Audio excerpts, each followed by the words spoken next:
Hello, one and all, and welcome to the big show. Here we are today on Wanderer's Haven. We're going to be playing a brand new adventure for you all to enjoy. I'm your host today, Kevin, new member of the Wandering Haven family. So glad to be here. Today we are getting a chance to play Everyday Heroes by Evil Genius Games. It's a cool new updated version of the D20 Modern system using 5th edition rules in a modern, cool, hip setting. So we're going to tell a story today. I've got some awesome players, one of which, two of which, maybe all of which you have seen before on the channel. So we're excited to get into it.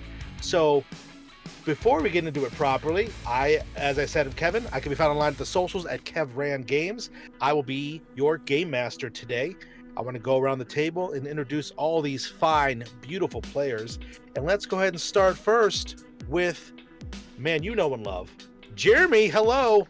Tell us who you are. You might know me. What's going on? I don't know about emotions. I try to not judge other people on how. Anyway, I'm Jeremy Hochhalter. You can find me on Twitter at WHPrubs or here on Twitch at Wanderers Haven. Or you can head over to WHPublications.com to see all of the stuff I've published. And today I am playing Jackson Big Kahuna Johnson. Oh yeah, love it. Well, cool. Thanks for being here, Absolutely. and thanks for letting me dive in and run this. Thanks for doing it. Yeah, absolutely. Cool. So now that Jeremy is here, let's meet our next player. Also, I believe you've been here before, and if not, welcome, Andrew. How you doing, buddy? Good to see you. Good. Thanks for having me. I think it's the first time I've been on this channel, but I've played with you folks before. Thanks for having me. My name is Andrew. I am a human person. I am playing the Fist, Bob Johnson, the pacifist. Yeah, looking forward to playing, and thanks for having me. You can find me on all my socials at Andrew Nguyen RPG. Follow me on Instagram, Twitch, and TikTok. Awesome.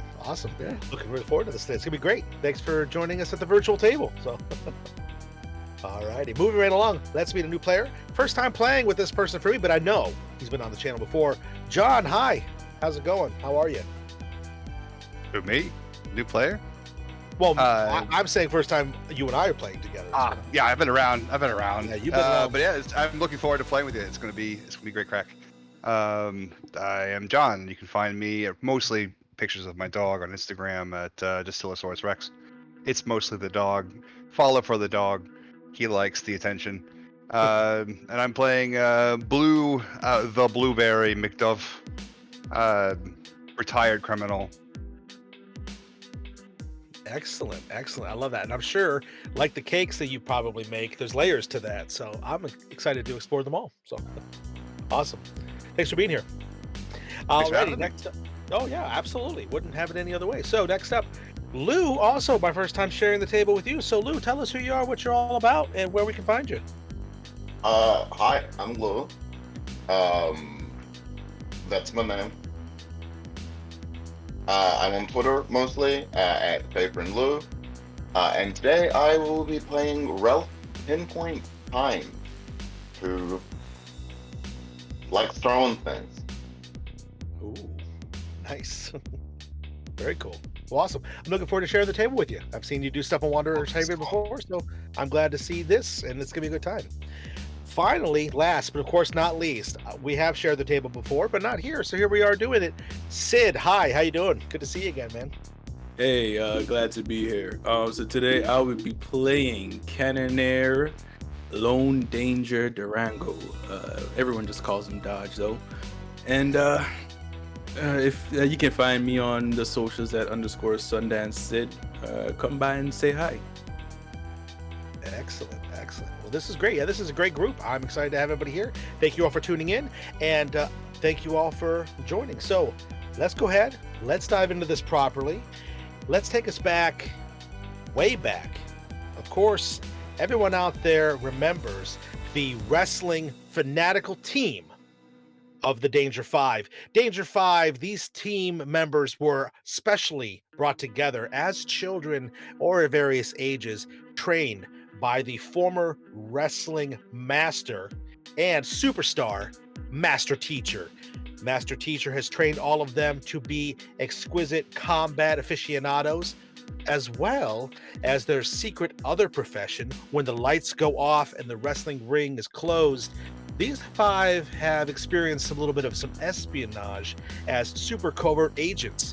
They did this for many years, the balance between protecting the free world and also entertaining the free world, until one day it all fell apart.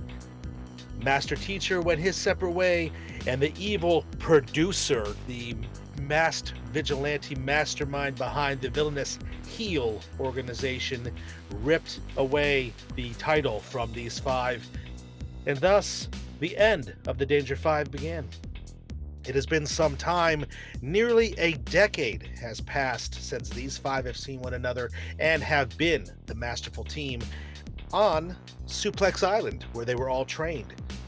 And so now today we come into a new day, a day a little bit darker, a day a little bit less extravagant, as we find each of these people no longer their wrestling personas.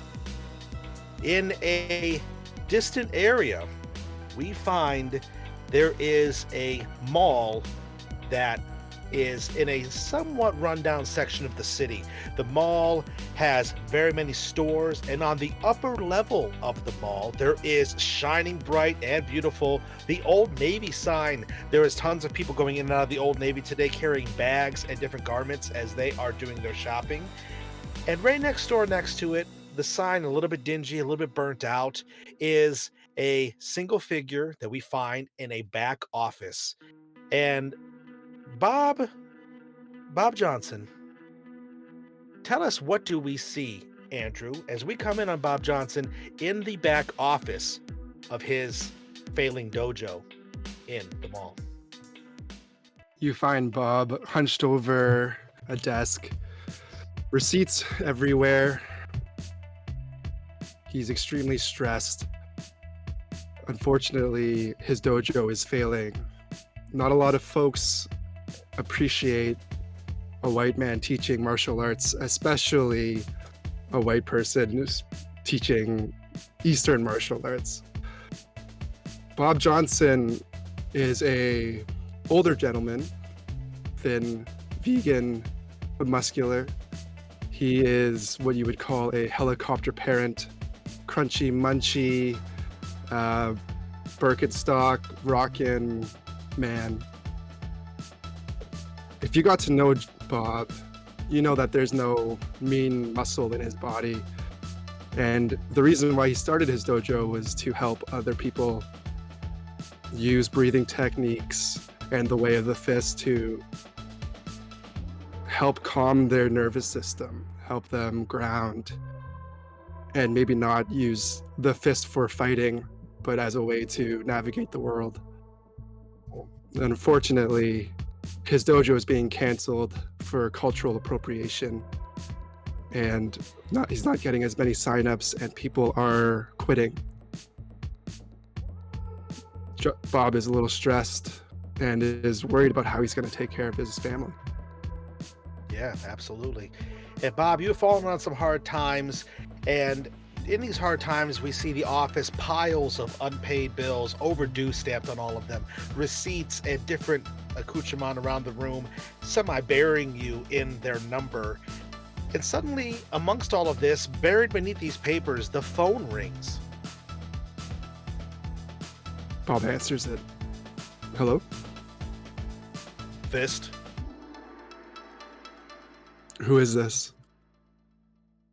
We have him. We have Master Teacher. That's impossible. Nothing is impossible to us. Come to the place where it all began, and we can end this once and for all. You have 2 days, and the phone hangs up, leaving you wondering how exactly they found you. Hang up the phone shakily, and I go into the little safe under the desk, and I open it, and you see Bob pull out a piece of white fabric, pockets it, and leaves the dojo. Ah, yes.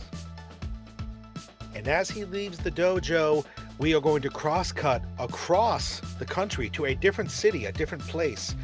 There is a very busy, semi-scummy bar, and in the bar, people of all different ages and all different looks, I guess you could say. There's bikers, there's businessmen, there's people who might be a little bit thuggish, all together in this mixed place. And behind the counter, one person serving them all, their hands a flash of quick movement in succession as they move bottles, flip cups, and make the various concoctions that all of these people here need. So if we could, Lou, tell us, what do we see when we see Ralph behind that counter?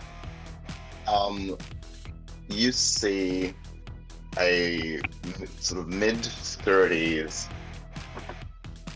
whole muscular, black person. Big hair, definitely wearing the shades, big hair, shades, and looks the most high. You know when you go, sometimes you go into a bar, you can tell that the bartender has been from the previous night experiencing his craft. So incredibly hungover looking. But doing his best. Generally working in a place like this, because this isn't the sort of place where it's expected for, you know, your bar staff to go, "Hi, how are you?" Like, he can come in and be like, "What do you want?" Go away. Have a bit more of a standoffish personality. Yeah. Absolutely. And as you are making all the different drinks and the raucous crowd is starting to grow all around you, there is a single figure that pushes through the crowd, makes their way up to the bar where you are at. You notice that they are dressed like one of the waitresses here, but you have not seen her here before.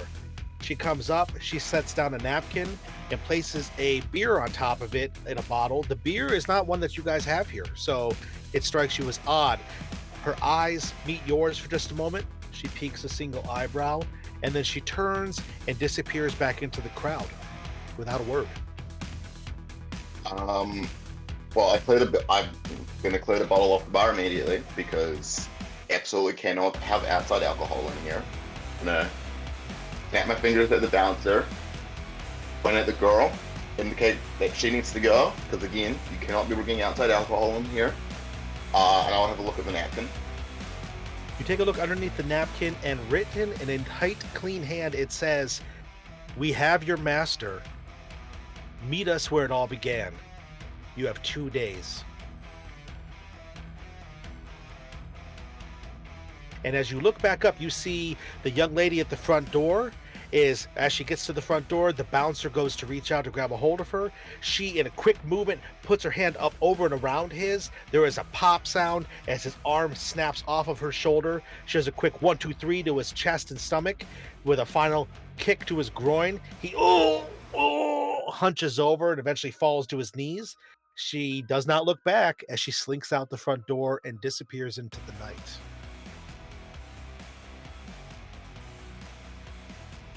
I fold the napkin, I stick it in my pocket. I quickly check my phone, see the 30 missed calls from my agent, put my phone back in my pocket, and so Ralph doesn't care about this place. He just leaves. He doesn't tell anyone. He just goes. He's gonna walk out. Excellent. And as you go out into the night, no sign of the young woman. As you look around, you hail a taxi or perhaps get in your own vehicle, and you make your way to the airport to try to figure out what's going on with this note. We cut yet again to another section of the city, not as far this time, and there is a figure who is hard at work beneath a car suspended up on a large piston. The individual is beneath the car working on something, and we would notice that they are perhaps, instead of fixing something, they are actually putting something inside a side panel of the car and repositioning and reconnecting it, as if they are putting maybe some illicit materials in here. But as we see this figure, they move away, wipe a bead of sweat off. And Sid, if you could tell us what exactly are we going to notice about Dodge as he comes into view? All right, so what you see is a fairly tall individual, brown skin.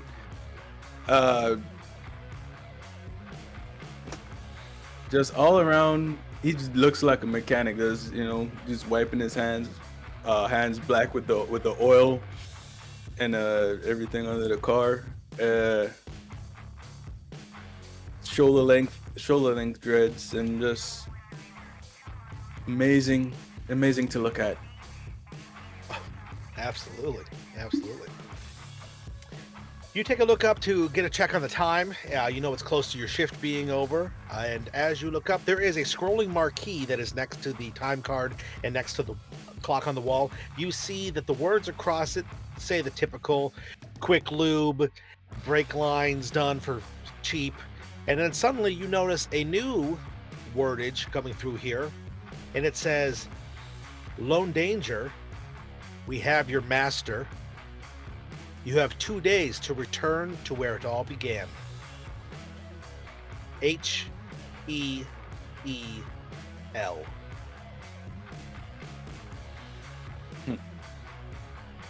All right, so yeah, just wash my hands. Camera's facing the back. I walk over to a locker, reach in, grab a hat, a cowboy hat, put it on. And the camera spins around as I flick the tip of the hat up and say, all right. And I walk out. And while walking out, a phone rings and I answer and I said, Ronnie Johnny's over the top chop shop. You drop it, we chop it. And the scene ends. Amazing. I love it. In yet another section of the continental U.S., there is a very brightly colored and very brightly lit bakery, a pastry shop that is labeled as Consigliano's, and within we see lots and lots of beautiful multi-tiered cakes, pastries, and different doughs. And in amongst the back room, there is a figure wide of shoulder.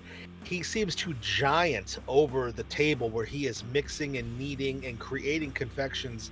And if we could, John, go into a little more detail, please, about Blue and what exactly he's doing back here right now. He is currently working on some things that he's not very familiar with. These souffle things are a little delicate. Something about mishandling them makes them like deflate, and he's very concerned about that.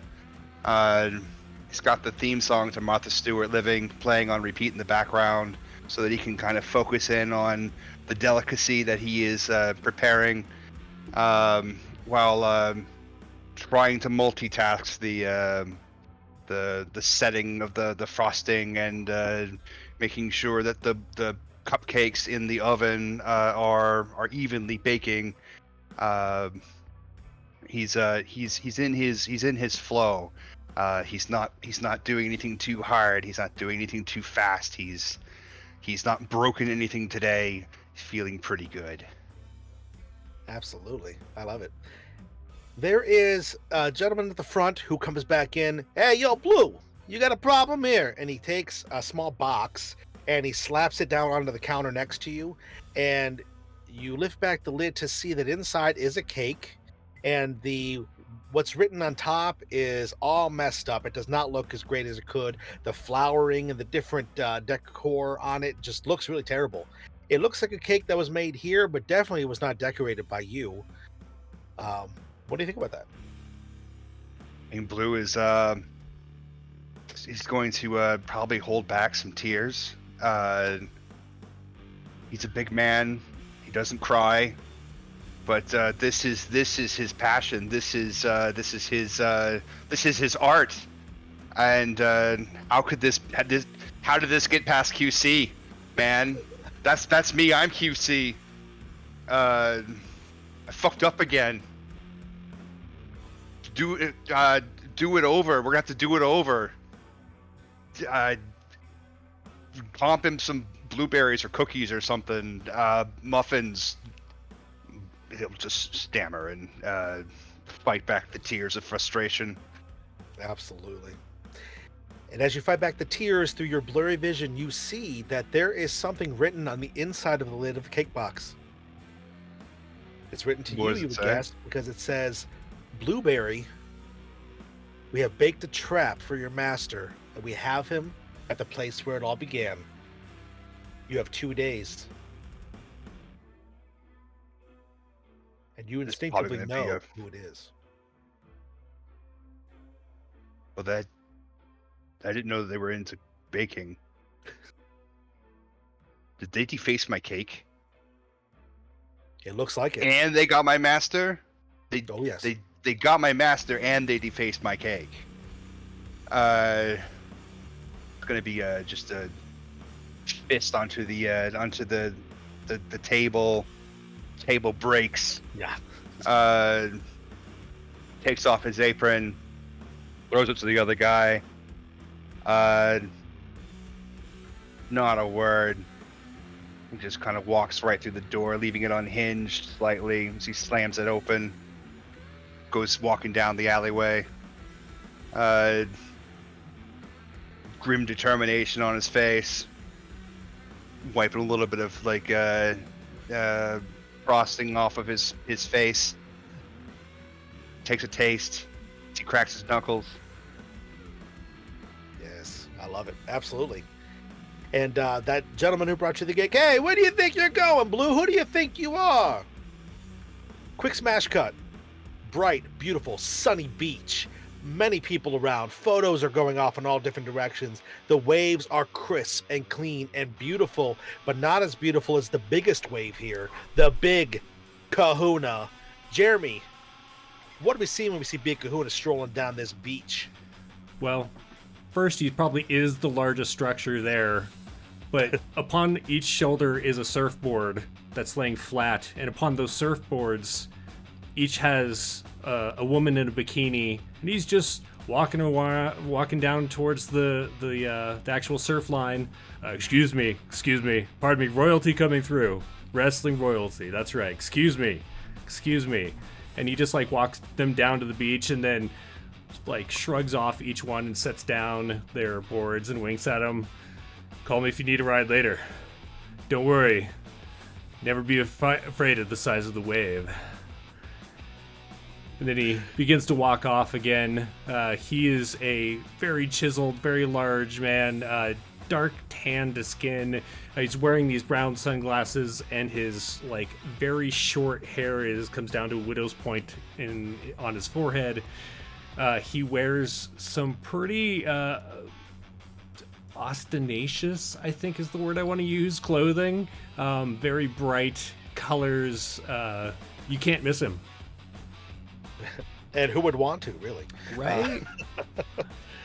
Absolutely. And as you are making your way around, Jackson Johnson, you look up and you see that in the sky above you, there is a plane, a trail of smoke behind it as it begins to skywrite words into the beautiful blue horizon. It says, "Ride this wave back to Suplex Island. We have your master. You have 1 day." It's going to take him a minute because I completely was waiting to see what was like for sale, like what like maybe it was some kind of dinner special, some kind of buffet. So I'm really like waiting to see. Oh, and then it finally clicks, and his face kind of becomes more serious, and his smile fades away as he grits his teeth, and he says, "Master Teacher," and he just walks off, and like kind of like Blue did, but with a little more awareness of what's going on, but like kind of knocking people aside as he goes. Yeah. Absolutely. Several of your fans, beautiful women, come up, but you have no time for that. You push through the crowd, and a dark spot on the beautiful wave that is Big Kahuna as you trail off. It's sometime later, and there is a lone plane on a runway that has 5 former partners, now strangers, reunited as the 5 of you all come up on the same airport, a small lone Cessna type plane that is going to take you to Suplex Island. You all see one another, the memories, the missions, the feelings all rush back. For some of you it's good, for some of you it's bad, but in this moment you all can say and do what you wish as you realize you all have been brought back together. Master Teacher is missing, and only you 5 have the strength and the skills necessary to save him. Hey, family. Good to see you. Yeah. Bob will walk up to Blue and just give him a huge hug. Ooh. Out loud. It's a big hug. It's like one of those enveloping, like crushing kind of hugs. Bob's a small kind of guy. Yeah. How you doing, big guy? Burnt the muffins. I Oh, forgot. sorry. I went out and then I forgot that I had the muffins on, and then I went back and they were burned, and I was gonna bring some, but sorry. Hey, Blue. No. You beating yourself up is like, I don't know, Dodge playing the clarinet. I don't want to hear it. I'm sure those blueberries were delicious. Hey. Or those muffins were Go- delicious. Dodge playing the clarinet. I don't think so. Do- Dodge. Hey, Are you playing the clarinet, Dodge? right now, and I throw a clarinet over my shoulder. No, no. Good, because I don't want to hear it. For your information, I got a lot better since the last time. And I pull out another Let me see your clarinet. phone cards, Ralph. That would not be hard. You have gotten better at that. Then I pull out another clarinet. God damn it. I snatched it out of your hand. We are not doing this again. I went 3 nights without sleeping because you would not stop playing this fucking clarinet. And you see me tip the hat up, pull out another clarinet, and say, "Well, get ready to not be able to sleep." Nice. Absolutely. And you all make your way to the small plane, and you see that there is, familiar to you, Ralph, a beautiful young woman at the top of the stairs that lead in. And she motions for you all to enter into the plane. She says, "You're expected." I'm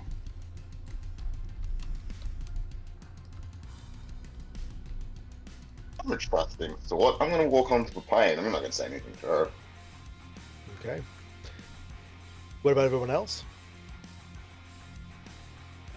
So after trying to high five or hug, pretty much everyone and kind of being shot down, I'm kind of muttering to myself and following. I'm probably last, but for the most part, I just kind of glance at her, smile, wink, and then follow everyone else on. Absolutely. So eventually you all get onto the small plane and the plane takes off. It's a pitch perfect, beautiful exit off of the tarmac as you make your way across the ocean and back towards Suplex Island. It's on a very long trip, couple of hours, and you all can have whatever memories from the past wash over you until eventually outside the windows you do see in the distance that ancient place where generations and scores of espionage wrestlers were trained. Suplex Island begins to come into view. It is a vast island that has very much topography, trees and different bushes and different scopes of things of that nature. On the island, there are several small little tent type structures, as well as, the arena, the training ground, and the barracks that are somewhere within the heart of the island where you all once lived, fought, and succeeded together. Now that's a distant memory. And as you come up, you see that although you all walked away from that life long ago, the island seems to be in upkeep. You can tell that someone is currently using it. And let's have everybody, first roll of the game, everybody please roll a perception check. Receiving. So just like in Dungeons and Dragons 5th edition, which is what is using the basis this system is using, you're going to roll a d20. You're going to add your modifier for your perception skill. Some of you have proficiency in that, so you get a bonus. It's already totaled into your numbers on there. So, Starting us off strongly. I just rolled a natural 1. oh, okay. Can got we? a 2, Oh, so A 1 and a 2 right off the bat. I got a nat 20 for 21. nice. Oh, excellent. I got Can- 26. 26. Okay. Can in the background, like a mountain range or like a big rock formation, be the form of somebody getting suplexed, and that's why it's called Suplex Island. I love it. Absolutely, absolutely. Yeah, it's a natural formation. Strangely enough, it is perfectly chiseled. The way that the moss and stuff is grown, it looks like hair on the people's heads. Some maybe on the one dude's armpit as he's getting suplexed in the ground. Absolutely, absolutely. What So- are those other rolls? So I ended up with a 6 after modifiers. Okay, okay. 17. 17. Alrighty, so 17, the 21, and the 26. You notice that where the structure is, you can tell that there are lights that are streaming up into the sky. You can tell that there are new barracks, there's new equipment here. It looks like somebody has set up here and they're planning for something. The old marquee that used to be used to talk about the matches here above the ring is scrolling and is lit up.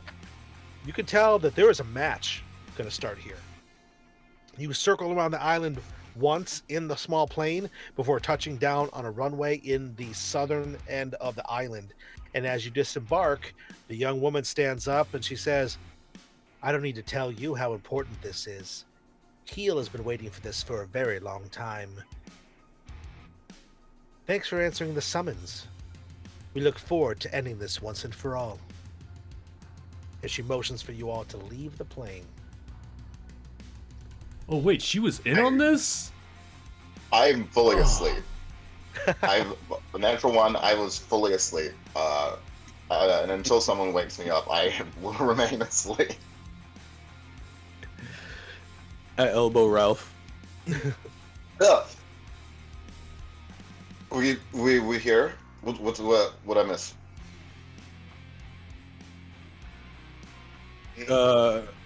Heel's waiting. We gotta. I guess I don't know. Gotta go. Oh, that actually makes sense. That that this is Heel with who she is. But didn't they sign? You know what?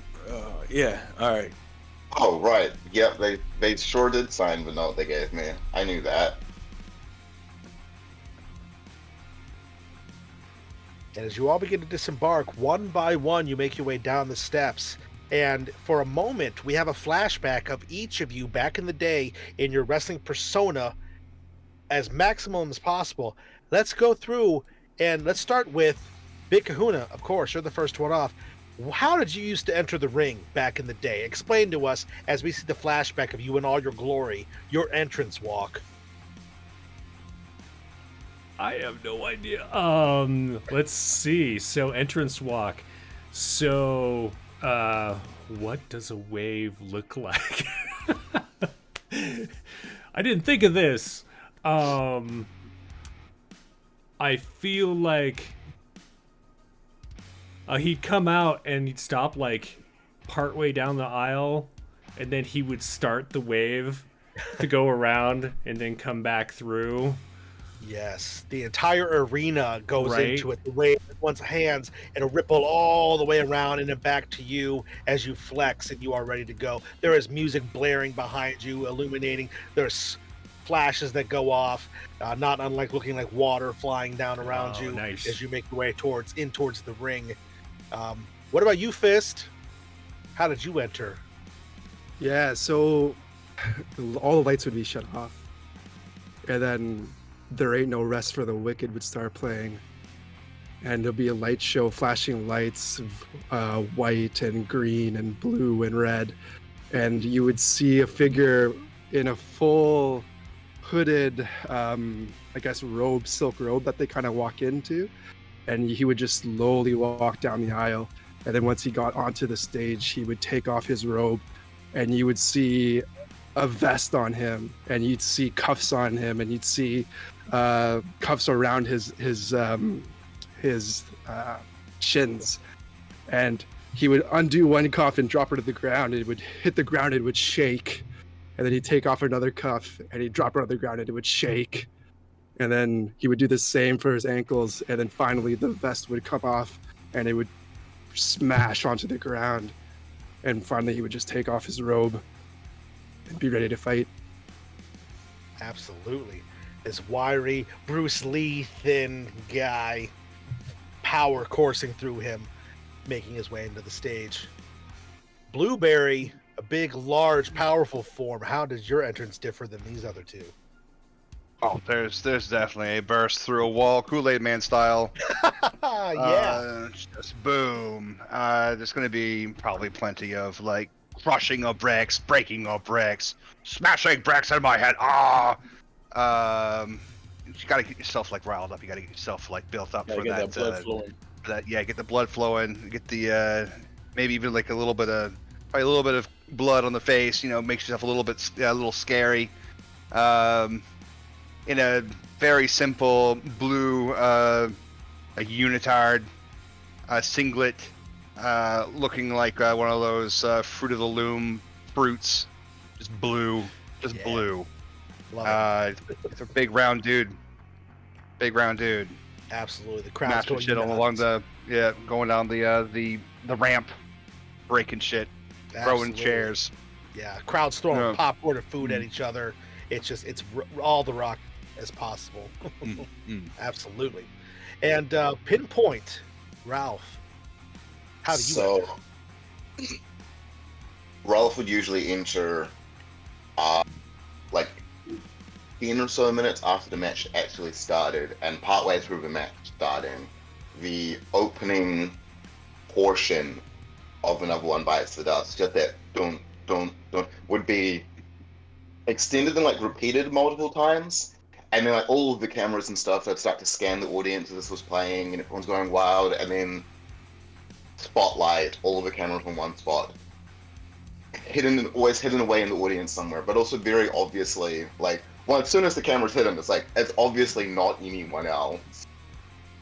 And then the song would start properly, and he'd rip off his shirt, tear away pants, as like wrestlers, like tight shorts and armbands underneath it, throw something. Sometimes it was like a ball of some sort, or a chair, or just whatever he could get, and throw something into the ring, and then go down like that. Absolutely. I love it. And finally, from the opposite side of the ring, how did Lone Danger come in? So first, the music opens and there's the neighing of a horse, followed by 2 gunshots and a ricochet, and the rock version of just a western, the opening song of a western, just the rock version starts playing and fireworks everywhere, and Lone Danger comes and slides out risky business style. Yeah. Wearing those leather tassel pants and a cowboy hat with a mask, and he's wearing a vest, one of those Crocodile Dundee vests. Yes. And turns around and just starts strutting down the walk, and just rips off the vest and tosses it into the crowd, and just rolls into the ring and flicks the tip of the hat up, and just hyping the crowd and say, yeah, I want to hear it. And that's how he enters the crowd. Love it. A lot of charisma. Yes, for sure. So as you all get the rest of the way down on the exit ramp of the plane, you're all in those old uniforms again.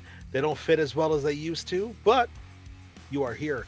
And the instincts come back. So now you are on a mission, and it's the ultimate person that you must save. Master Teacher is here. Heel has him. It's up to you. So what do you guys do?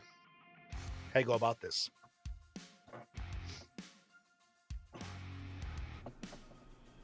So we're all in our old wrestling gear. Are we like in a green room, a change room together, a locker room? What's the You didn't change on the plane? Yeah, you guys changed on the plane. You guys are here. ready to go. You're looking up at all the structure of Suplex Island. You have returned, and who knows what dangers await. So I look around real quick, and I'm just, how did we all get in the costumes? I don't remember changing. there was we got on the plane. I fully There was was a asleep black most spot, of the a black spot when we got off the plane. When did we change? Well, Pinpoint, I changed you while you were sleeping. You know, that's not the first time that's happened. Thank you, I appreciate that. The amount of times I would have missed the mission or show because I was asleep and didn't have time to change. I got your back. We should probably go check out the arena, right? Didn't it look like something was going on there? It might be someone that we can persuade to give us information. I mean, I'll look around and see if there's any other signs of things going on.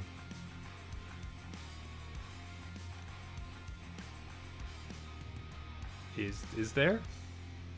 Oh yeah, take a look around. Go ahead and make a perception check for me. Okay. Oh, much better. That's an 18. Excellent. As you look around, you can see that there is a specific walkway that has been the ground, the sand has been brushed away a certain way. All the debris from the years of the neglect here on the island have been brushed away, as well as some of the bushes and trees have been cut away, leading up to a certain side of the island. It's not the same side as the arena, you notice. It is a different side. And you see in the sand, about 100 feet away from where you guys currently stand, is an arrow that is drawn in that direction. Clearly, they want you to go that way. I mean, we could go that way. But that seems obvious. Yep. Why didn't they even show up? Not even here. Even show up to like say hi or like give us any sort of like welcome care package. That's how they always were. I mean, I guess the stewardess was in on this, and she did give us like free drinks, so I guess that counts. Not even right? any peanuts. I know, right? How Yeah, hard correct. is it to stock like peanuts on a private Are you- plane?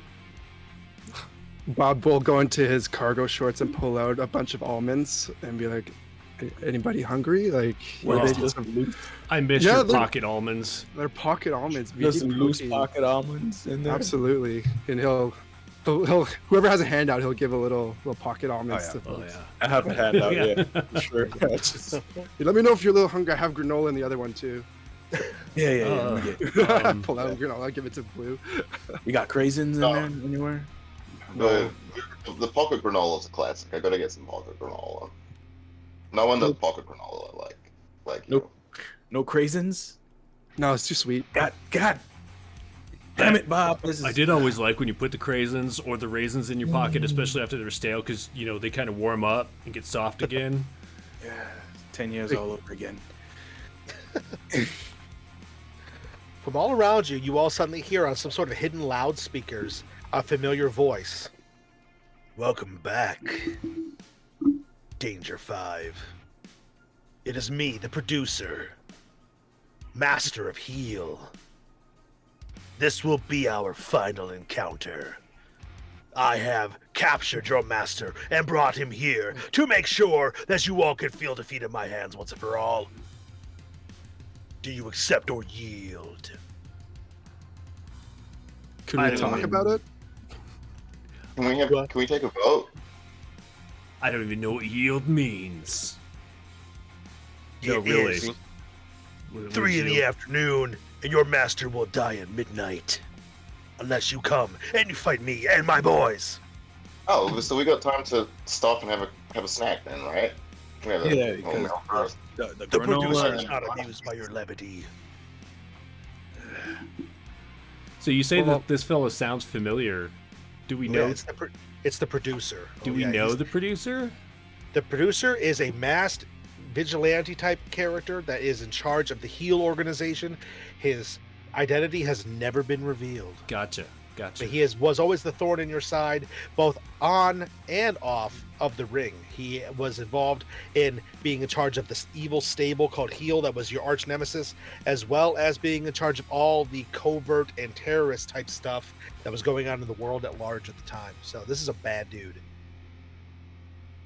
You know, the good thing about pocket almonds is you can eat while you walk, and I'll start heading down that trail, popping pocket almonds in my mouth. All right. I'm following. How do we know they're not lying? Like, usually when someone gets kidnapped, there's like proof or something. That's true. I mean, they did draw an arrow in the sand. Well, we can only get proof by following the signs and facing the producer.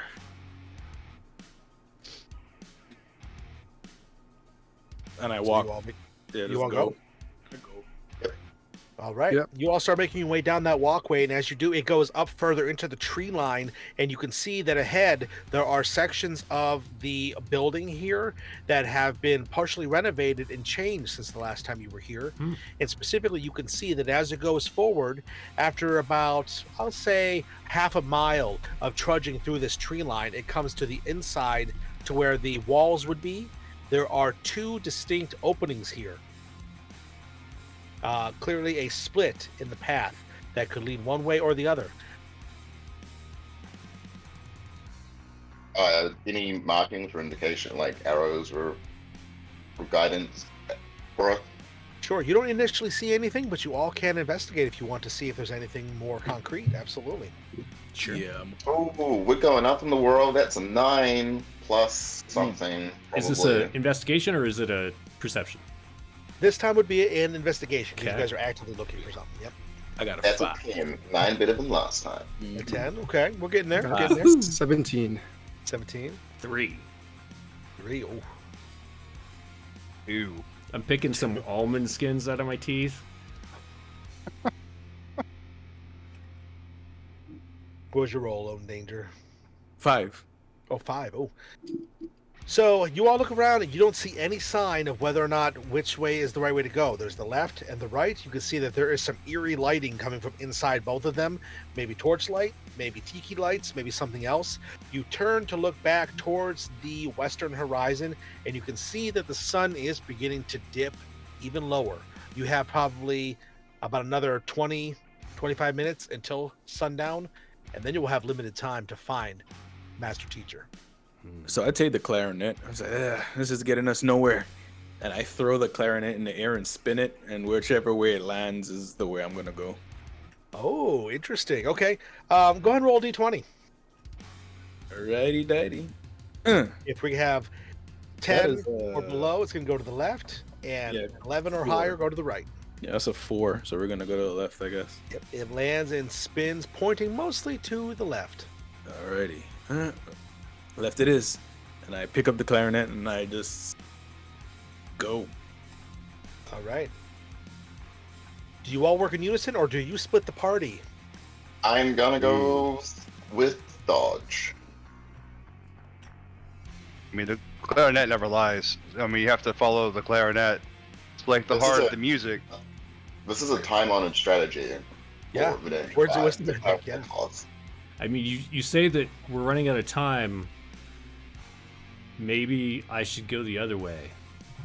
Yeah, I'm with you, Jackson. You know, doing the right thing is never wrong, so we should go right. Not really sure what you mean there, but I'll agree. All right. So You're splitting the party? we are splitting the party. Interesting. So we I are just going to look have. over. Yeah, this always goes well, everyone. Yeah, I look over and I say, don't die. And I just You either. Okay. I look at Dodge and say, you know, taking on a challenge like this is a lot like riding a horse, eh? If Never you're heard comfortable if you're comfortable while you're doing it, you're probably doing it wrong. I've never ridden a horse, and that does not make any sense to me. But good luck. You've never ridden a horse. All right. And you all split your party. The combined forces of Pinpoint, the Blueberry, and Lone Danger going to the left, and Big Kahuna, and the Fist to the right. Who is on point in each location? Who's going in first? I'll walk first if. Big Kahuna on the right, Yeah. I'm going. Yeah, I'm going first. Lone Danger on the left. Let's please have Lone Danger and Big Kahuna roll a survival check. Oh, survival, eh? Yes. Yeah. Lone Danger, we 14. got 14. 14. And Kahuna, 16. 16. Okay. You both make your way off to the side, and you can see that the the archways lead into hallways that go off away from one another. There is a wall between, so you can't see this, but you do see that we would see that they are a mirror reflection of one another, taking you further away from each other. And as you continue to move along, we're going to currently stay with Big Kahuna and Fist, because of the 16 being over the 14. So, Big Kahuna, as you make your way down the hall, you begin to hear what sounds like a anticipatory, maybe dancing or pounding or some sort of beating on something coming from somewhere down the hall ahead of you. The hallway does go straight forward and then veers off to the left. And as it veers off to the left, there is a change in the lighting here. It looks like the left goes into maybe a different room or even an opening that leads to outside because the light is brighter there. So even though this is serious, I can't help it. I kind of start, bopping and weaving with the beat, just unconsciously.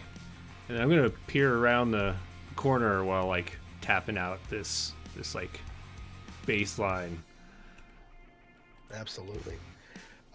Just for knowing, I'm not trying to lead your characters at all. Are you doing this stealthily? Are you just looking? What is your approach here?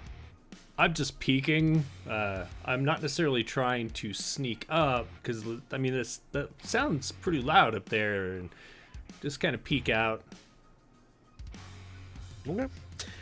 You edge up to the corner and you slowly look around, and you can see that ahead of you there is in fact a doorway. It's open that leads into another chamber beyond. It looks like a training room because there is a bunch of heavy dummies, heavy bags that are hanging from the ceiling or propositioned up along the floor. And you can see that there is about 6 figures in here going through different movements. They're throwing each other, they're doing wrestling suplexes on each other, hence the name of the island.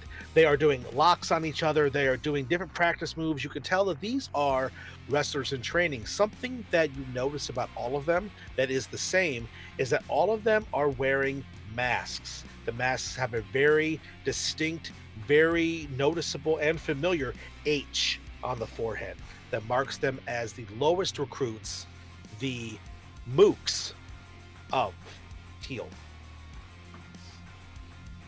Okay. They do not seem to have noticed you. Mooks. I'll step back. There's only 6 of them. Should we yell, try and draw some more attention, get some more in here? Yeah, maybe we can talk him out of it. I'm not really sure I understand. Talking about what? We don't have to fight them, do we? Do you want me to throw you at them? Maybe. If maybe that's a last resort. Okay. Maybe we could talk to them. Maybe they'll see the errors of their way and not want to fight us. Right. I mean, we could try anything once. But if anything goes wrong, I'm going to throw you at them, okay? Deal. Okay. The two of you begin to move forward. Sure. Round the corner. Are you alerting them as you had recommended, or you're just sneaking in? I mean, you want to talk to them, right? So that's not really a sneaky kind of thing. Nope. I walk in. I take a big sniff, and I go, "Oh, the practice gym. I love it. Smells like potential." They all Hey, stop folks. and they all look to you as you say that. And one of them looks to the other. We knew you were coming. We're ready for you. We've been trained. Heel Trained- has us ready to stop you and take you out. You'll never find your master before it's time for him to be defeated. But why? Why are you doing this? We have to. It's our way to rise up through the ranks and to defeat great heroes like yourselves. Is this your job? Is this what your vocation is? Is this what your passion is? Why are you fighting people? We will be the greatest. We will earn our ties. We will earn our suits. We will become members of Heel. Yeah, but like your heel is a shadow group. Nobody knows who heel is. You're not going to get any fame or recognition for the jobs that you're doing. No one's going to know what you're doing. You're going to make no impact in this world by just fighting all the time. All right, so Bob Johnson, the Fist, please make a persuasion roll at disadvantage. You're going to roll 2d20, take the lower, add that to your modifier. Can I help? Like, can I assist by intimidating? Like, essentially, I'm standing and kind of towering over Bob and like flexing, and like you can hear the creaking of like my Hawaiian floral print overcoat, and like I'm just like doing the peck dance. Nice. Let's do this then. Before you roll, Bob, let's have Big Kahuna roll. Roll Okay. intimidation check, just regular. If you get 10 or above, you will be able to assist. That is a 23. Oh, yes. So, Bob Johnson, your persuasion roll would get advantage because of the fact that he's assisting you. However, you had disadvantage before, so now it's a straight roll for you. Perfect. Thank you. You're welcome.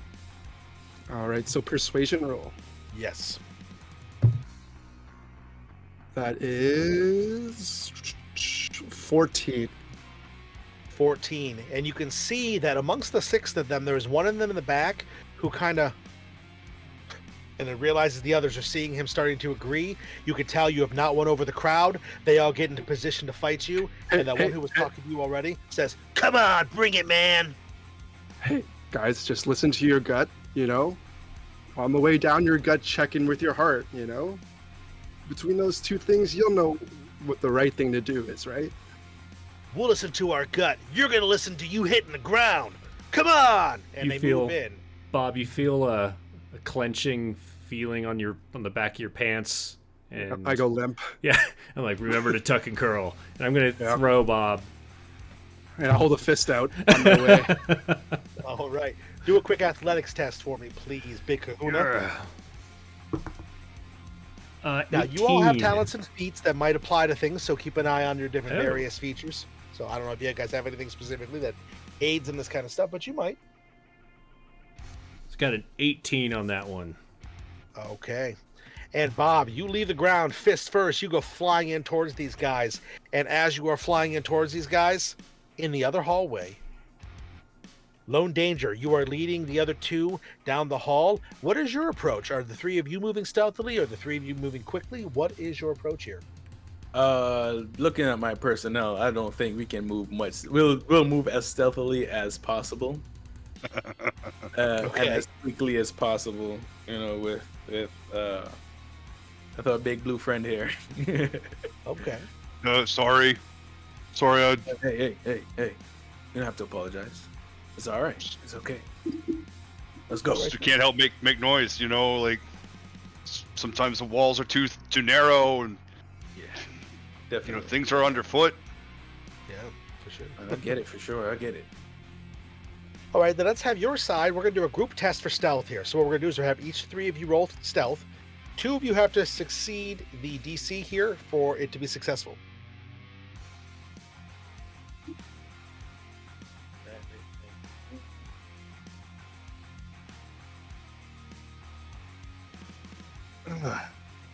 Ha ha. I have a 21. 21. I like that. 23. 23. Ooh, okay. Well, I think you guys are good with there. But what did you get, Ralph? I know it's 29. Okay, yeah, the 3 of you are moving like shadows down this hallway.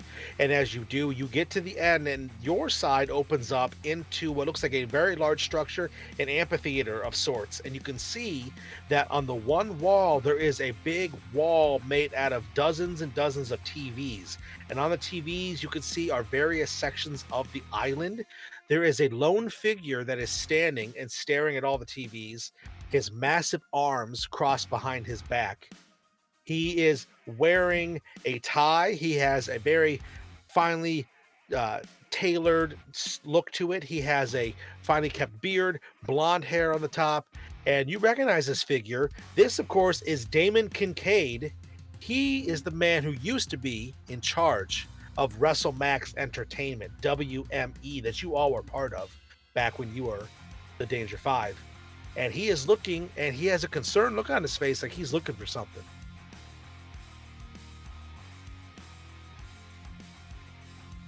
He doesn't hear you approach. I want to get. He's just in the middle of the room. Yeah, he's in the middle of the room over by where the TVs are. He's looking at them, and you can see he's looking back and forth like he's trying to find something on them. All right. So what I'll do is I'll just look to the other two and just point eyes to them and a series of hand signals, and I'm gonna slink off to the right side. Alrighty. Roll another stealth test for me, please. It's gonna be the one I fail. Watch. 14. Okay. When And he you- starts to go right, I'll go left. Stealthily Okay. as well. Cool. Go ahead and roll stealth test too, please.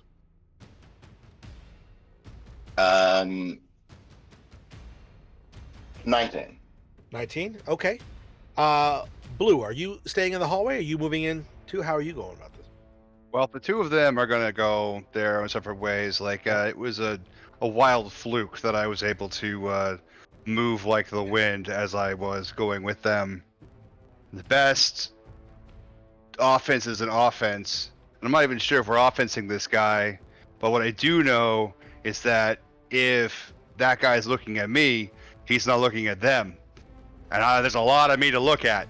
So I'm gonna just approach the dude, and make sure I'm making noise. But after I lose sight of the other two, because I'm also not very observant in general. So as soon as they kind of disappear from my vision, that's when I'll start making noise. And as the two of them move across silently, you come in behind him, and Damon Kincaid hears you. He suddenly turns around, concerned. Oh, it's you. Wait, Blueberry, is that you? Oh, thank goodness. Yeah, it's me. I even have my singlet. It's kind of small. I'm sorry, it looks a little weird. Hey, that's okay. That's okay. You know, you made WME a bunch of money back in the day. You're all right, son. What are you doing here, though? Did you hear about what happened? What? Somebody's That kidnapped heel? Master Teacher. Yeah, Heel did it, and we're supposed to do something, but they didn't show up when we landed, and then we went down 2 different tunnels, and I'm not really sure what's going on, but maybe they'll be on the TV. Have you seen anything on the TV? Well, I've seen there's been a bunch of activity, and he points at one of them. There's been a bunch of activity here. It looks like they're doing something to the ring. They're putting some sort of weird pedestal thing in the center of it. I can't tell what it is, but they're doing something. Are you alone? He says, looking around. Maybe. Can I I make mean, an aren't- insight check on this guy? Yeah, sure. Go right ahead. Aren't we 18. all alone? What's that? 18. 18. Okay. Yeah, you can see this guy. He definitely he's confused. He's surprised. He is happy to see that Blueberry is here. He doesn't seem to notice you guys, and he doesn't seem to have any ulterior motives. I pounce from the corner, from the shadows, and just yell, "Ocelot!" and try to grapple, flying judo throw, something. Okay, cool. So you're gonna go and roll an attack roll. You're gonna roll a d20 plus what your attack bonus is for your unarmed attack, which should be right there on your sheet.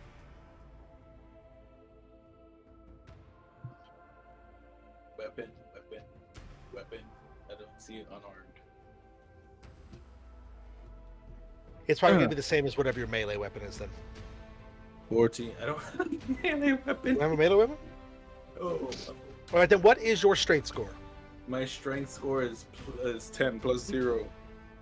Okay, so it's gonna be a D20 plus 0. I'll add your proficiency bonus as well, which is a 3. So D20 plus 3 to try to hit Alright. his defense score. 17. 17. Okay. Yeah, you come off to the side and you surge forward. And how does this look as you tackle into this guy? Where is he facing? In He's around. He's perspective facing to me. Blueberry. Oh, so He's on your I went to the right, yeah, on my left. So I pounced out the shadows, yell Ocelot to get his attention so he can turn towards me. He does. He's oh. And when he turns towards me, I kind of wrap my arms around him, spin around cartoon style, and flip him over on his back. Okay. And he's a big guy. I mean, he worked out back in the day. There's a little bit of softness to the gut, but you're strong. You have the Aikido type of training to be able to use his body against him. And yeah, you flip him up and over. He ass over feet, boom, slams him down into the ground, and you are standing over him. Whoa, what's going on here? Lone Danger, you're here too. Desmond is his name, right? Desmond. His name is Damon. Damon. Damon. That's wrong consonant. Oh shit, Damon. Oh, yeah. Sorry about that. Oh, that was good form, man. The crowd used to go wild for that kind of stuff. Wait, are you all here? Are all 5 of you here?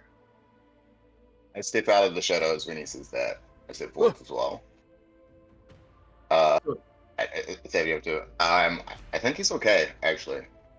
I don't think he's with them. Yeah. What were you looking for? Well, I heard about what happened to Master Teacher. Is that why you're here? You guys are looking for him? And then I help him up. I'm not answering any of his questions. I help him up, and I kind of, while helping him up, I kind of pat him down a little bit, as discreetly as I can to just check him out. Okay. Do a sleight of hand check, please. So yeah, I just start helping him. Oh man, you okay? Give me something good. That is a 11. 11 total? Yeah. Yeah, you pat around, and yeah, he doesn't have any weapons or anything on him. You all right? Oh man. Like grabbed his other hand and like tried to draw his attention to give the help action for that. Oh, okay, yeah. Yeah, go ahead and roll again because you would have had advantage on that. So yeah, go ahead and roll again. That's fine. 17. 17. Yeah, he doesn't have any weapons on him. He does have something inside the upper lapel pocket of his coat, something like a bulge under there, maybe a handkerchief or a cloth or a towel or something. Can I get it? With Can that you 17? get it? Yeah, I like to. I think it would be another roll to do that because 17 would not be high enough to grab that. All right. Do I have advantage on this as well, or? This you would have a regular roll on. All right. Because Cool. this you're not able to have assistance on this. Mission the way 25. 25. Yeah, you snatch out of his pocket whatever that is. You notice in the brief flash as you pull it out and you lower it down to your side so he won't see it. It's some sort of white cloth. Feels like maybe leather. All right. Yeah, so I just help him up, tap him on his back, and say, "Oh man, yeah, You guys, we're getting soft." But yeah, we're here because of Master Teacher. oh, thank goodness.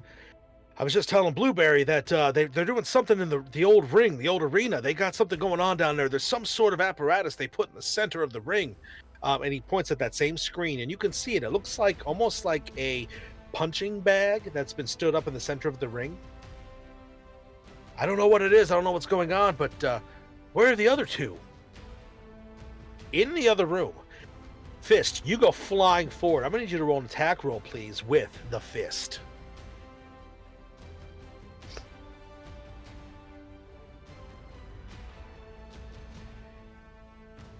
That is a 25 to hit. Oh, yeah. You make contact with the face of this young man who was throwing down with you. You punch him square in the face. What is your damage on that, please? That is 7 points of damage. Oh, yeah. And as you hit him, there is a snap and a pop as his head jerks off to the side. He looks up at you. He's still in the fighting stance, and he just falls backward with a clunk on the ground. The other 5 look to him, look up to the 2 of you, and all hell breaks loose. I need both of you to please roll initiative. I got a 1. And then these 5 are going to just share an initiative. So they're going to go on a 17. So, Fist, what'd you get? Well, I let's got see. a 1. So what number was it? A 1? Yep. Oh, no, Fist. What'd you get, Kuna? Well, I rolled a 20, so I got a Okay. 19. 19. I love it. All right, so Kahuna, as Fist lands in front of this guy, what do you do? I'm going to rush forward and try and grab.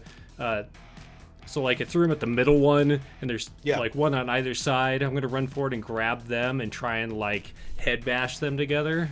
Oh, cool. I love it. I love it. Yeah, go ahead and roll an athletics test Okay. to grab a hold of them. That is a 16. A 16, yeah, that'll grab both of them. And then just do another one, a strength check, or if you have proficiency in athletics, you can roll athletics here to just smash them together. That's only a 7 to smash them, however. Okay. As you grab a hold of them and you start to bring them forward, they dig their feet in and they kind of clench, and you see their jaws. And you're surprised. These young guys, they're a little bit stronger than they look. So you're not able to do that quite yet, but they are going to retaliate. The 2 that have a hold of you, they start bounding and punching and beating on your arm trying to get free. So they're basically just going to try to break free. Okay. You can do an opposed strength check if you Sure. wouldn't mind, or again, athletics if you have proficiency in it. They rolled a 14. That's an 18. Okay. You managed to maintain your grip on them. They are not going anywhere at this moment. The 3 that he does not have a hold of, they all look to you, Fist, and one of them gets a wicked grin, and all 3 of them come in at you. That's going to be a 12, a 11, and a 7. What is your defense score? My defense score is 19. Okay, so as they come in, wild haymakers, one of them actually does a jump kick at your face. You are a blur, moving in around, deflecting them out of the way. You are not hit at all. I assume that they're 5 feet around me, like all 3 of them. And so I'd like to dance in the storm, and when an opponent attacks, misses me, and there's somebody else within 5 feet, I can redirect that attack to hit another enemy. So I'd love to do that. I That's love it. I awesome. love it. I love it. So I'd Very love cool. to the one gentleman that was hesitant, there was one. Was he one of the 3 that charged me? He is actually one of the ones that Big Kahuna has a hold of, but Okay. yeah, you are keeping track of him. Perfect. I'll keep track of him, and I would love to deflect the jump kick into someone else. Okay. Well, with what they rolled, although it did not hit you, his roll does hit the other guy. So, yeah, he does a jump kick. His damage for that is 1d6. Oh, it's a 6. So, yeah, his jump kick, as you deflect it, he snaps. The other guy who was coming in behind you, his head jerks back, and he stumbles, grabbing onto his now broken nose. Oh, no! And there was still the other 2. So that guy, as he got hit, his punch he was coming in with, as his nose gets broken, you grab a hold of his arm and swing him out of the way. I'd love to also then do flow like water, which is whenever I deflect a attack into somebody else, I get a free action to attack. Excellent. I'd love to pull that guy's arm as I grab it and punch his broken nose even more. Oh, very cool. Very cool. Go ahead and roll an attack roll. Andrew is playing the Master, which is a type of wise hero, which is basically a master of unarmed combat and some semi-supernatural abilities. So, I got a natural 20. oh snap! Okay, it's double damage. Okay. Go ahead and roll your damage and either multiply it, or you can just roll the damage twice and add it, whatever you are more comfortable with. I'm fine with the other option. That's a 5 and a 4, so 9 plus 2. Okay. 9 would be 10 points of damage. Yeah, so as he grabs onto his nose, all bloodied, you bring your fist in around and punch him right in the sternum, and he collapses. He is out of the fight. The other 2, they've got hands and feet flying at them from the attacks that you are deflecting, and they are quickly getting very perturbed, very confused. You can still run.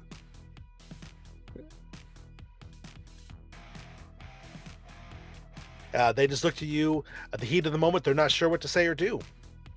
Over in the other room, you all see that there is a flash of movement on one of the screens, and we'll say the closest is Blueberry. You happen to glance over and then do a double take as you see it, that you can see the Fist and Big Kahuna fighting some dudes.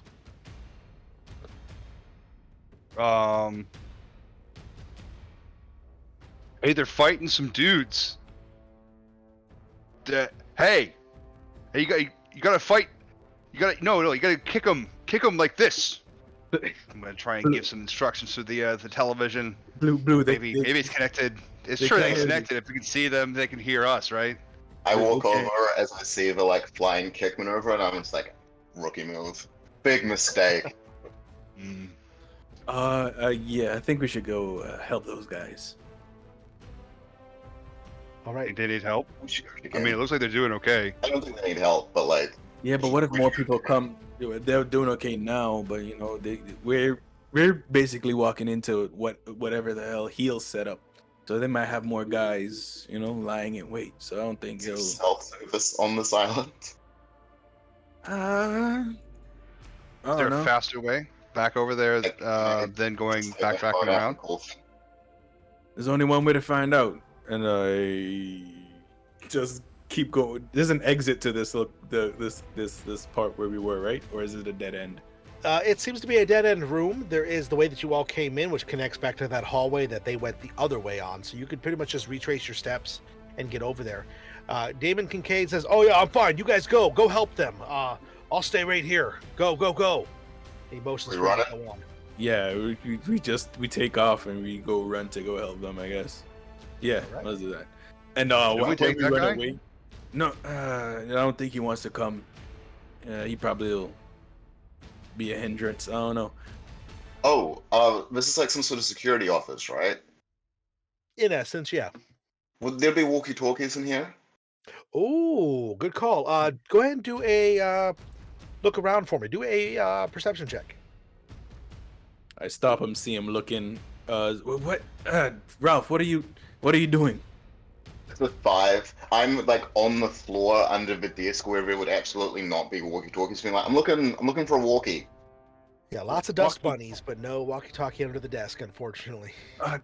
Walkie-talkie, and I frantically look around because I'm not sure if Blue has stopped, but just keep going. So I look around. Walkie-talkies, and can I also take a perception? Yeah, go ahead and do a perception with me. I'm going to have you do it at disadvantage, though, because you are quickly looking around. Blueberry, are you running off without these guys? Are you making your way down the hall towards the fight, or are you staying? Yeah, I mean, like, I was pointed in a direction, so I'm going.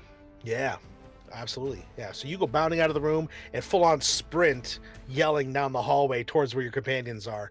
What do you got for that roll, Lone Danger? That's a 10. A 10? Yeah, there's no walkie-talkies that you see in here, unfortunately. It looks like this room is pretty sparse. There's not a lot going on in here. Come on, Ralph. There's no. Kincaid's like, go, get out of here, Yeah, go, there's- help your there's no friends, go, walkies. go. Let's go. And I run away. And when I just turn the corner, when I get in the cave out of sight, I kind of look at that piece of leather handkerchief thing that I pulled out just to see what it was. Absolutely. And as you look, as Blueberry's already all the way down the hallway, you can see that Pinpoint is making his way down the hall as well. You get just past the door, you look down to what is in your hand, you open it up. It is a stark white, one-eyed leather mask that you know belongs to the leader of Heel, the producer. And you look back to the room and you can see that Damon Kincaid is gone. He is disappearing in what looks to be a side door that was hidden that you didn't notice while you were in the room, but you do see him disappear through it. Son of a bitch! And I just yell down the cave. Come on, turn around, back this way. And I go after him.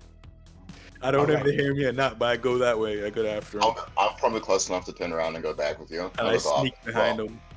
Yeah, I definitely think the Pinpoint is close enough to hear. I think Blueberry, if you want to hear, you'll need to make a perception check.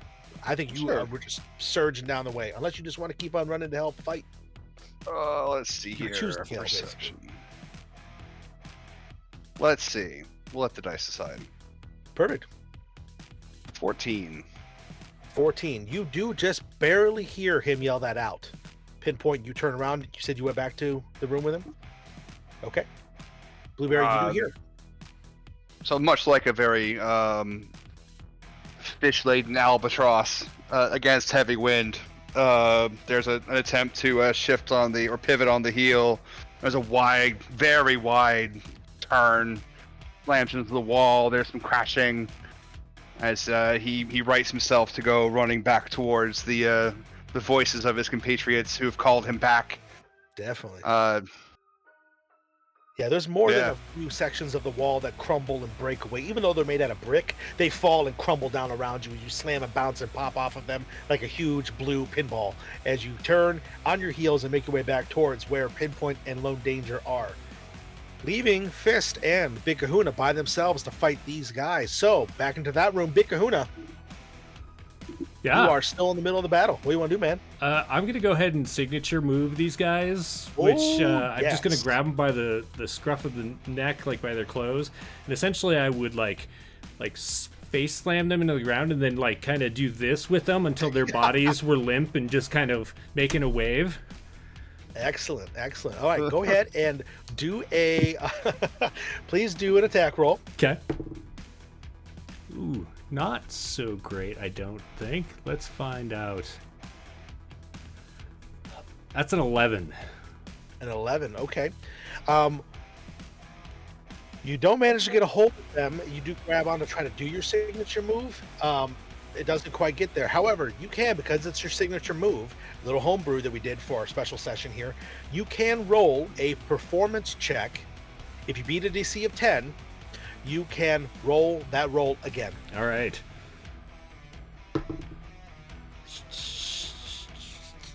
$11. So. Oh. All right, go ahead and roll that attack roll again then. Okay.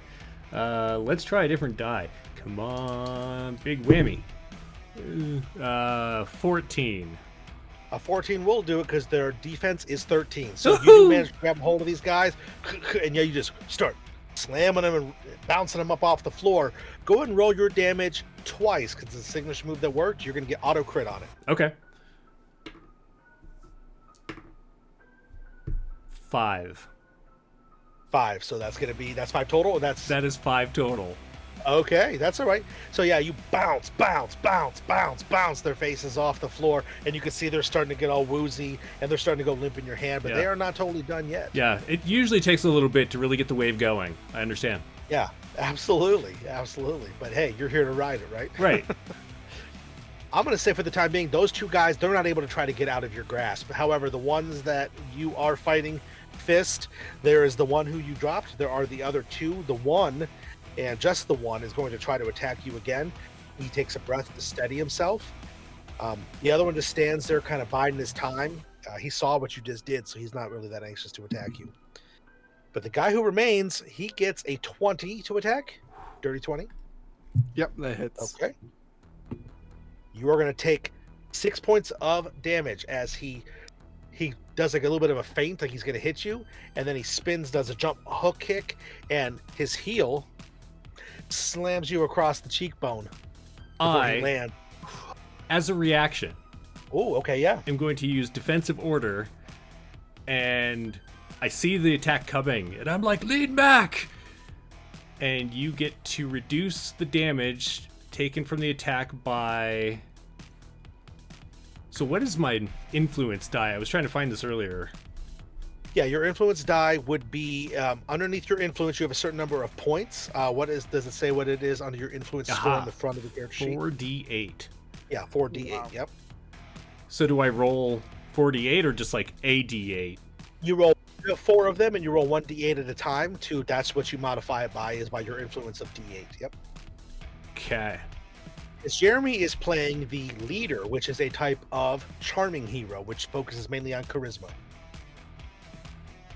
All right, so you're going to reduce that by 5. Beautiful. So I don't take any? That's it. Dang. Yeah, so as he is connecting with it, you do lean back, and it does graze you rather than slam into you, and you do not take the damage due to your friend's aid and commitment to you. So, you guys are still in the fight. Fist, it is your turn. As I dodge that, I'll say, that was very good breath work. You know, It's not too late for you guys to change your mind. I know change can be scary. One minute you're playing freeze tag outside at recess with all your buddies here, next thing you know, you're getting zits and your voice starts to get low. Every time your art teacher, Miss Scanlon, leans over your desk to check to see how your project's going, you feel a little squiggly inside, and that's okay. But, I think that's what life is about. It's about embracing change, and I think you guys need to change careers and leave. Alrighty, well, what I would like you to do is I'd like you to roll another persuasion check. There is the one who was kind of already doubting, so you're going to have a lower DC for him, but the other ones will have the regular DC that I was having them roll up before. No disadvantage or advantage on this, just go ahead and roll straight. So I realized that I have a profession special feature called de-escalate, where I get advantage on charisma checks to de-escalate situations, which I forgot about. So I'd love to be able to use that. Yep. Absolutely. Because he works in customer service, y'all.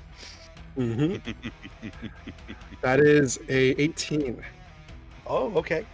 You see that the remaining guys, all of them, all stop. They look around. They see what's been going on. The one who didn't attack you, who's the guy who was already a bit reluctant, you see that he stops. He looks at the others. He goes, "Yeah, guys, this isn't worth it. I mean, we grew up idolizing these guys, man. We can't fight these guys. We should help them, man. Heel's a bunch of assholes, dude. We should help these guys, man." And one of the guys who you have a hold of, Big Kahuna, goes, "You're a traitor." He spits out some blood, maybe a tooth or two. But yeah, you seem to have the ones that you were currently fighting. They all just stand there looking at you, Fist, like they're not really sure what to do. One of them seems to be swayed completely. Let's just all, take a big, deep breath. 3 counts in your nose. 5 counts out. Just all kind of calm down. Breath exercises, absolutely. And yeah, for the time being, your battle with these mooks has been de-escalated. So Kahuna, do you want to continue to pummel these guys, or? Oh yeah, while I'm doing this, I'll just continue building the wave, but I start breathing in through my nose. Yeah.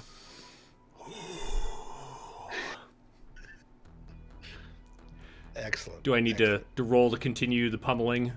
If you're gonna, go ahead and do an attack roll. Sure. Yep. Ooh, 23. Okay. They're both really low on points. I'm not even gonna make you roll. You managed to continue to do the wave, pummel them, and they both go limp, and you drop them to the floor. Okay. There is just the 2 remaining, both standing there near the fist, looking at you. You can see the one of them pulls off the little mask, not a full-on half mask like most of the people in heel wear, just a little tiny like Robin kind of mask. He pulls off that little mask, he drops it. "I'm gonna go home, man. I'm gonna go home."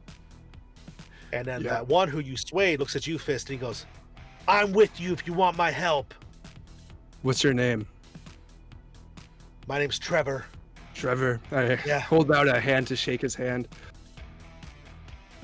Which way Trevor, what's your wrestling name? Yeah. "I'm the Kid." We can work on that. Okay, yeah. But I can help you, though. Let's do it. What do you need? What can I help you with? Are you here to find that guy? That bald guy they captured? Oh, you know where the master is? Yeah. They have him near the arena. He's up above the arena. He's up there. They've got him in a weird cage, but it's rigged to blow. There's a thing in the arena that when you guys get there, they were gonna blow it up, or blow him up. That's if you don't get past. That's if you get past Right Hand Man. What? And you guys know Right Hand Man. Okay. Right Hand Man is the semi-mutant, evil, mindless atrocity that worships and serves the producer. He is his big, bulky, heavy type guy. And if he's here, this could definitely be interesting and dangerous indeed. Well, on the other side, Blueberry. Oh, go ahead. Sorry, I was gonna say the other guys went off towards the arena. We need to stop them before they blow up themselves. Yeah, let's go. This way. And he leads you down a different direction across that room to a secret door on the wall that he slides open, and you all enter within. Was this always here? No, it's new. he says as you guys run down the hall. So, Blueberry, you are catching up to Pinpoint and to Lone Danger as they are moving forward. Lone Danger, Pinpoint, the two of you have moved ahead a little bit. I'm going to have each of you roll to see if you can see where the producer has gone. Roll perception, please. Because he had a little bit of a head start on you. 21. I finally rolled a perception check over a 5. I got a 4. Okay. Absolutely. And so you see, Pinpoint, that he is just up ahead. He has stopped at a T section of the hallway that is over here. And as he sees both of you come, he stops and he turns. You know, that was my favorite mask, man. But I don't need to kill you both. Kill will win the day. For too long, I sat back. I watched all of you claim the glory that my people deserved. And today, it all changes. Today, Heel will rule. And he pulls something out of his coat, and he pushes a button on it. And both of you, please make dexterity saving throws. Dirty 20. Dirty 20? Nope, don't got none of that. You said dexterity, right? Saving Dexterity, yeah. There's a little yeah, box that's next to the dexterity score that you're 18. saving. 18, okay. You both managed to dive back out of the way, taking half damage from the explosion. Do either one of you have evasion? No. It might be Yes. called something different in this. I believe it's called something else. Wait, I don't know. It might be evasion. I don't I know. have defensive driving. Ooh, No, I don't. okay.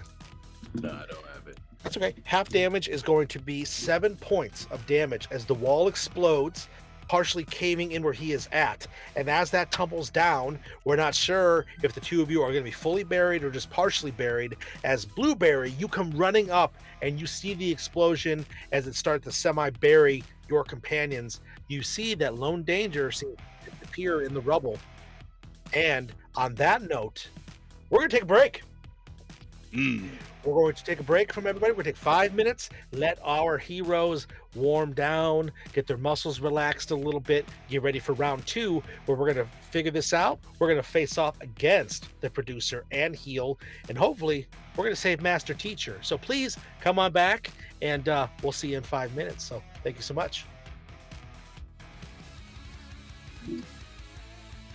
Alrighty, grab your popcorn because we're about to get into the main event. Here we go. So, back to here, WRESTLEMAX heroes using everyday heroes. Our heroes are split. The party is going after both Damon Kincaid, who is the former head and producer of WRESTLEMAX Entertainment, the WME that all of these guys worked for, as well as they have recently discovered that their missing mentor, Master Teacher, has been captured and is being used as bait to lure them all into a trap in the ring in the center of the island. Heel wants to end this once and for all, and we're going to do just that. So we're going to pick right back up with the explosion. Blueberry, you come running down the hallway and you see the explosion has partially buried Lone Danger off to the side, and you can see that just outside of its danger range is Pinpoint. And he looks around and the two of you see one another. What do you guys do? Bring us back into this. I'm gonna punch down through that rubble till I get to something that resembles not rubble. I'm gonna grab whatever I'm grabbing and I'm gonna pull him out. No time, over the shoulder, go. Hell yeah. All right, go ahead. Let's get some rolling here. What, you got any talents or abilities you're using specifically to aid yourself in this? Because you are Something I a do. brawler, which is a strong hero type, all about Yeah. smashing and destroying stuff. So Most of what I do is destroy. I would like to not destroy what is underneath the rubble, but I'm going to try and punch through it to get just like a putting a fist through cake. all right, I love it. I love it. Go ahead, roll some athletics tests for me, or attack roll, whatever you think is going to be a better roll for you. Athletics works for me. All right, Cool. D20 plus. All right, that is a 16. Yeah, I think you could hit stationary rocks with a 16. You start punching and pummeling and just wrecking stuff, actually picking up pieces, shredding and ripping them apart in your bare hands, and you start working your way down through it. Roll one more time for me, please. One more time. Let's see here.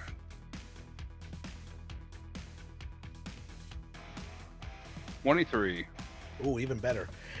And so as you are breaking and wrecking it apart, yelling, just kind of getting all into it, you do feel that it gives away a little bit, and there is something a little softer and fleshier underneath.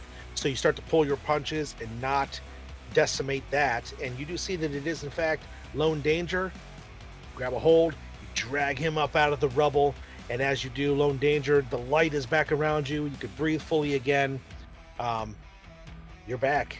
Three of you are back in the hallway. And you can see that as you were busting some of that rubble, that some of it has actually fallen away from the section of the wall where it collapsed. So you might be able to bust the rest of the way through, Blueberry. But you might bring Even the whole thing better. down too. I hand on Blueberry's shoulder. We need to go through that. Kincaid's the producer. Yeah. Let's go. No time for naps. as I Alright. drug along, Yep. let's chase that guy. Cool. Wrecking So you ball start- my way through that. Yeah, you start right smashing, through. breaking your way through. Go ahead and just give me a strength test, please. A strength check. Strength check. All right. Let's see.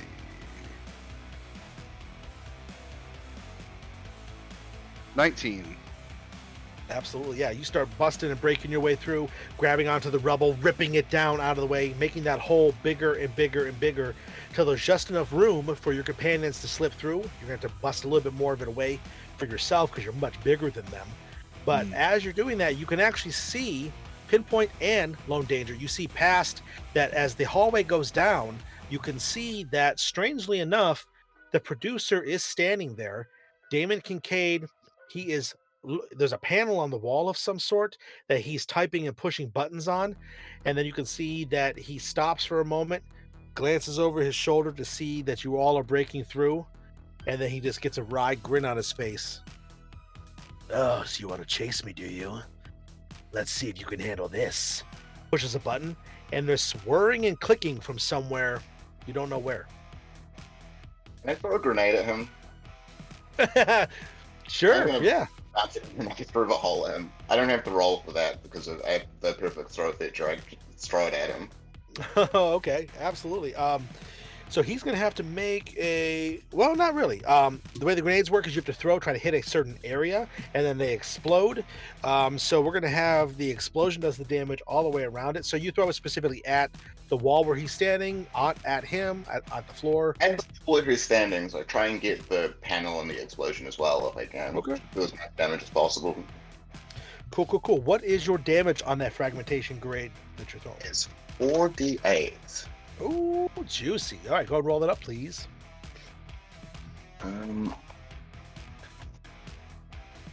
24 points of damage. 24, okay. Because he is a boss, he does get to make a roll real quick because he has a special ability. Okay, he takes the 24. That was a low roll. Cool. So it explodes, and you see him, and he goes flying off and slams off the other wall. You can see part of his beautiful golden tie gets singed and burnt a little bit, and he just grimaces his teeth. I'll see you in the arena. And he turns and he starts running down the hallway to get away from you guys. Jason? Yeah, I chase him. Alright, I'm Jason.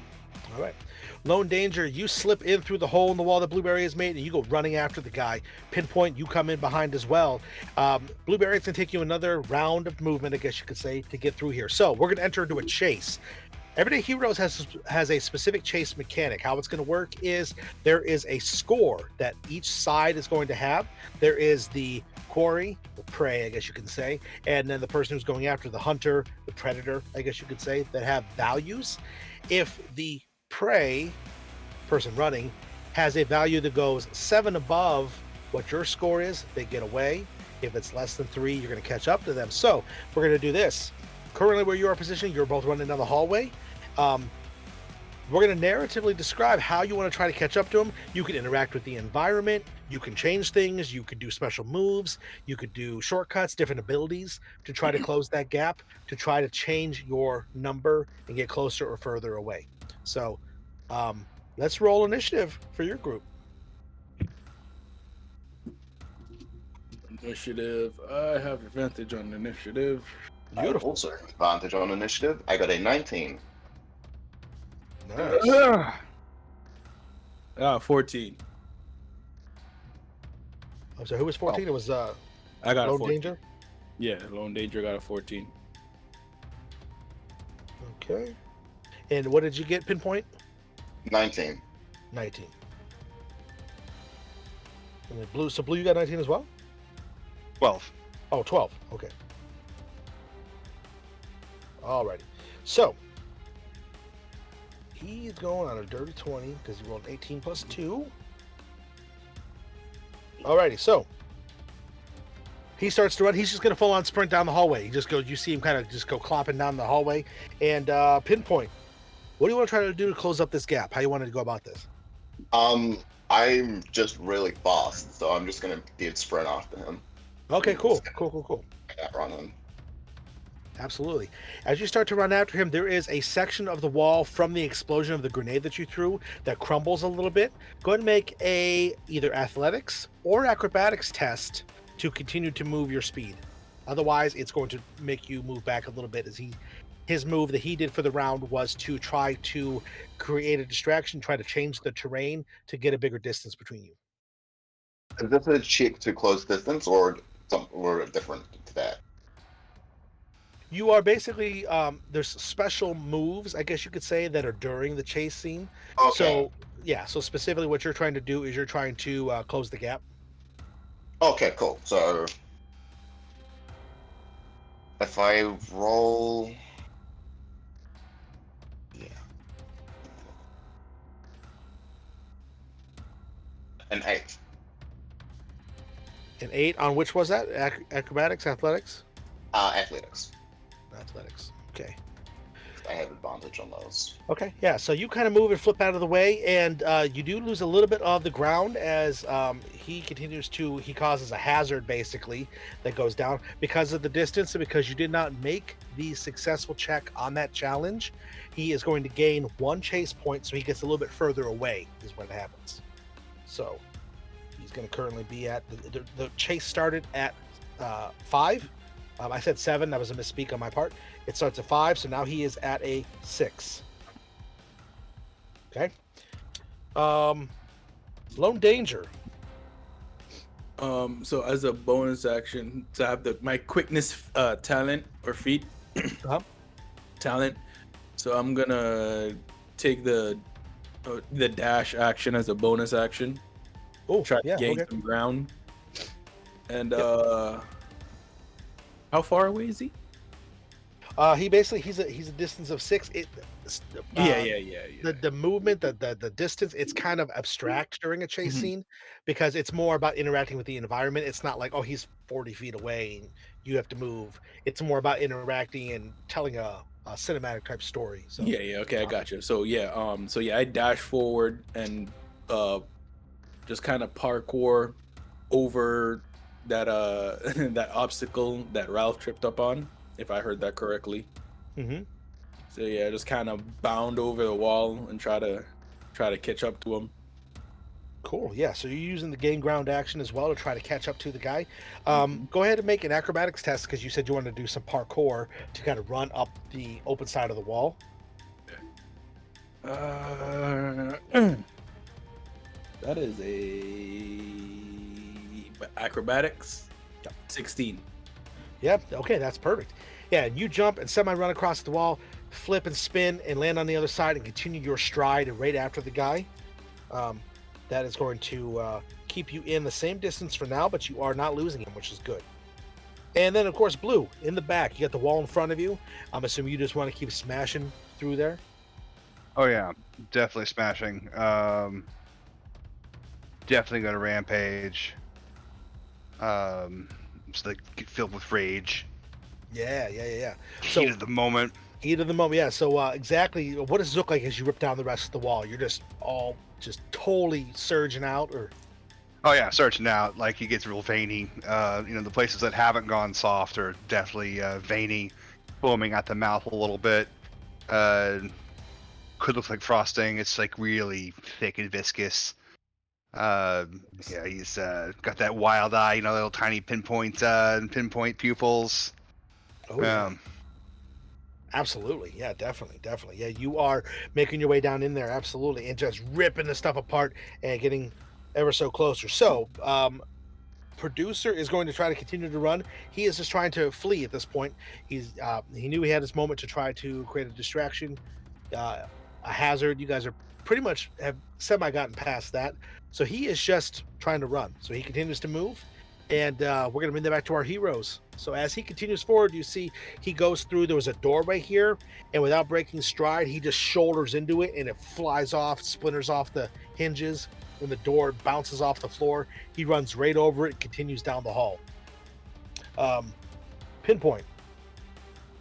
You did get past the rubble, just slowed you up a little bit, so you are drawing closer. What are you doing? Gonna continue to sprint. I'm gonna, as I go through the door, I'm gonna like monkey bar off the door frame to like try and give myself a bit more momentum going forward. Yeah, I love that. Absolutely. I think this should again be acrobatics or athletics. I'll let you decide which you want to roll. 19. 19, yeah. So yeah, you do. You jump up, you grab a hold of it, you flip and vault yourself up over, land inside the room, continue to run after him. Again, there is the similar pace, similar distance between you all, but you are still behind him. You haven't lost him quite yet.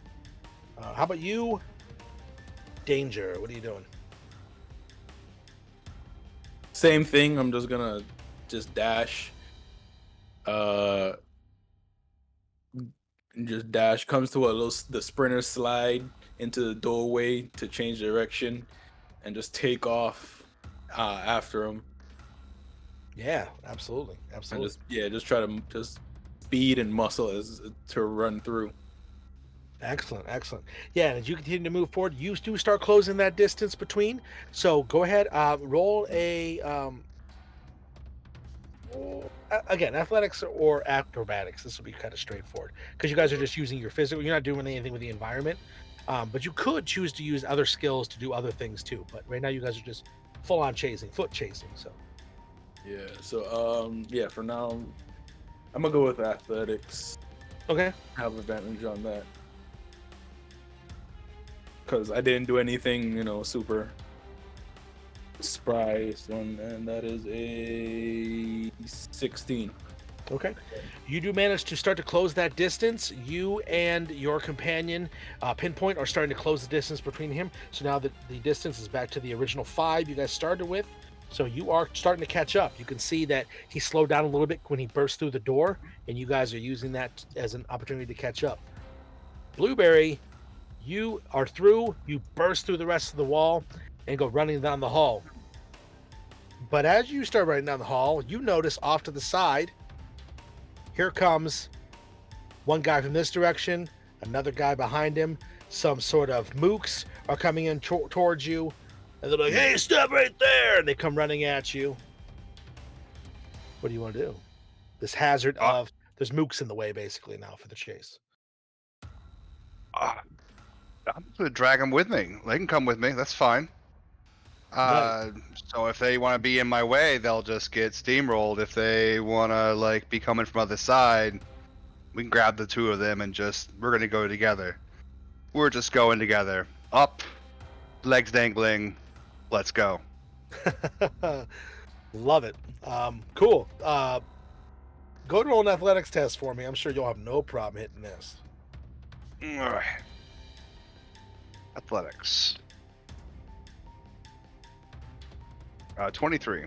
Oh yeah, you do. You just continue to run without even breaking stride. Just grab a hold of these guys by the throat, lift them up off the ground, and just continue to run. Them partially scraping, partially bouncing off the wall as you just pump your arms as you're running down the wall after your companions. Producer turns one last corner, and there is now a set of stairs that go down. And at the end, there is a platform that continues forward that seems to lead into another room of some sort. So as he turns, he continues to run. He's going to stop one last time and try to create a hazard to stop all of you guys. He looks off to the side, And as you guys are at the far end of the hallway starting to close up to him, he reaches down to the ground and he pulls out something that is there. From this distance, it looks like maybe some sort of stick or a rod, and he jams it into the wall and twists it.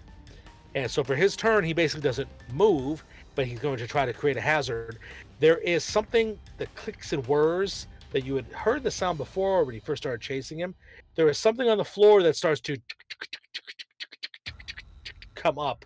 Some sort of strange spiked reverse portcullis starts to come up out of the floor, making it a very short distance that you guys have to run and hopefully dive through before it slams shut. So, Pinpoint, how do you react to this? It's coming up from the ground. On the floor, yep. Cool. So as I approach the corner, I sort of do like a parkour tic-tac around with edges to keep my momentum. Running, bit of a wall run for height, and then just a full like front dive roll over the top of the gate. I love it. I love it. Go to an acrobatics test for me.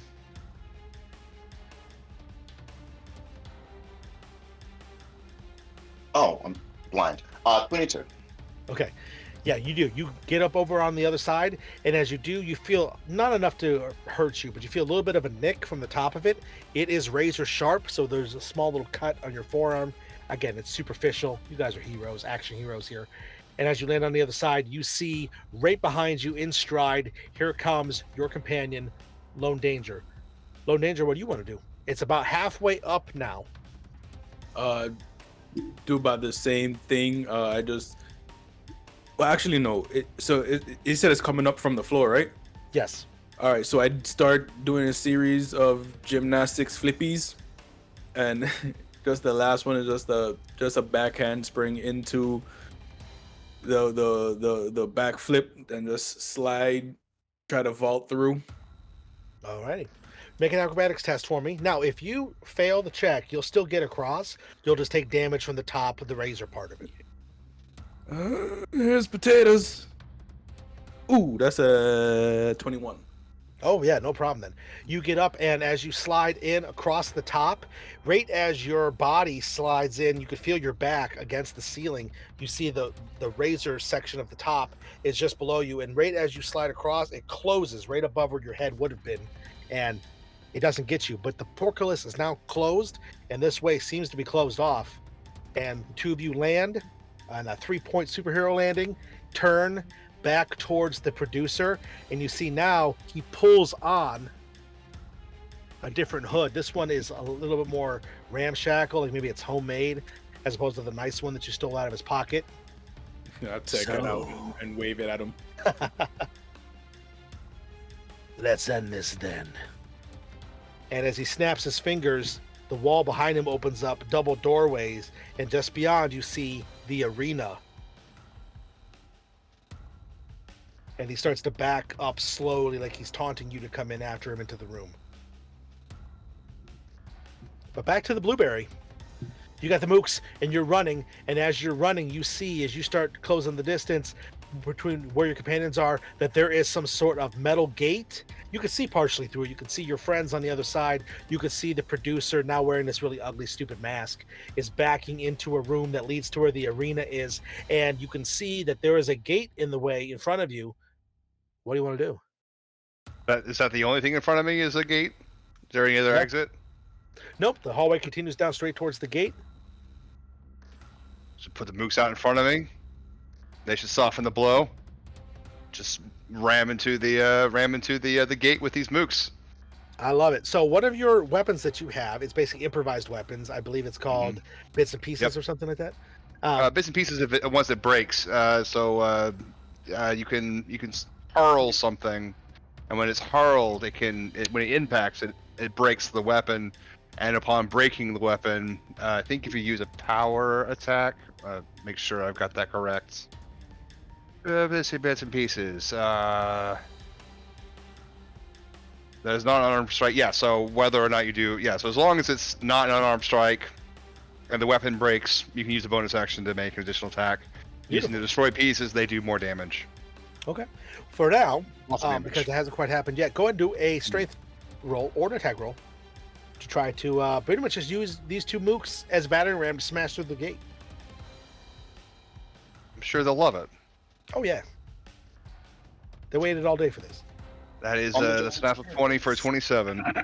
Oh yeah, you take them and just bring them together, and in front of you, using your momentum, behind you, you guys hear the gate get rent off of its hinges, snaps and bends off the floor as Blueberry comes in as wide as the hallway, shouldering through, throwing two mooks down to the ground. They all hold on to their heads, and he comes in behind you. The three of you come back together and see the producer is walking backwards up the stairs that lead up to where the arena is.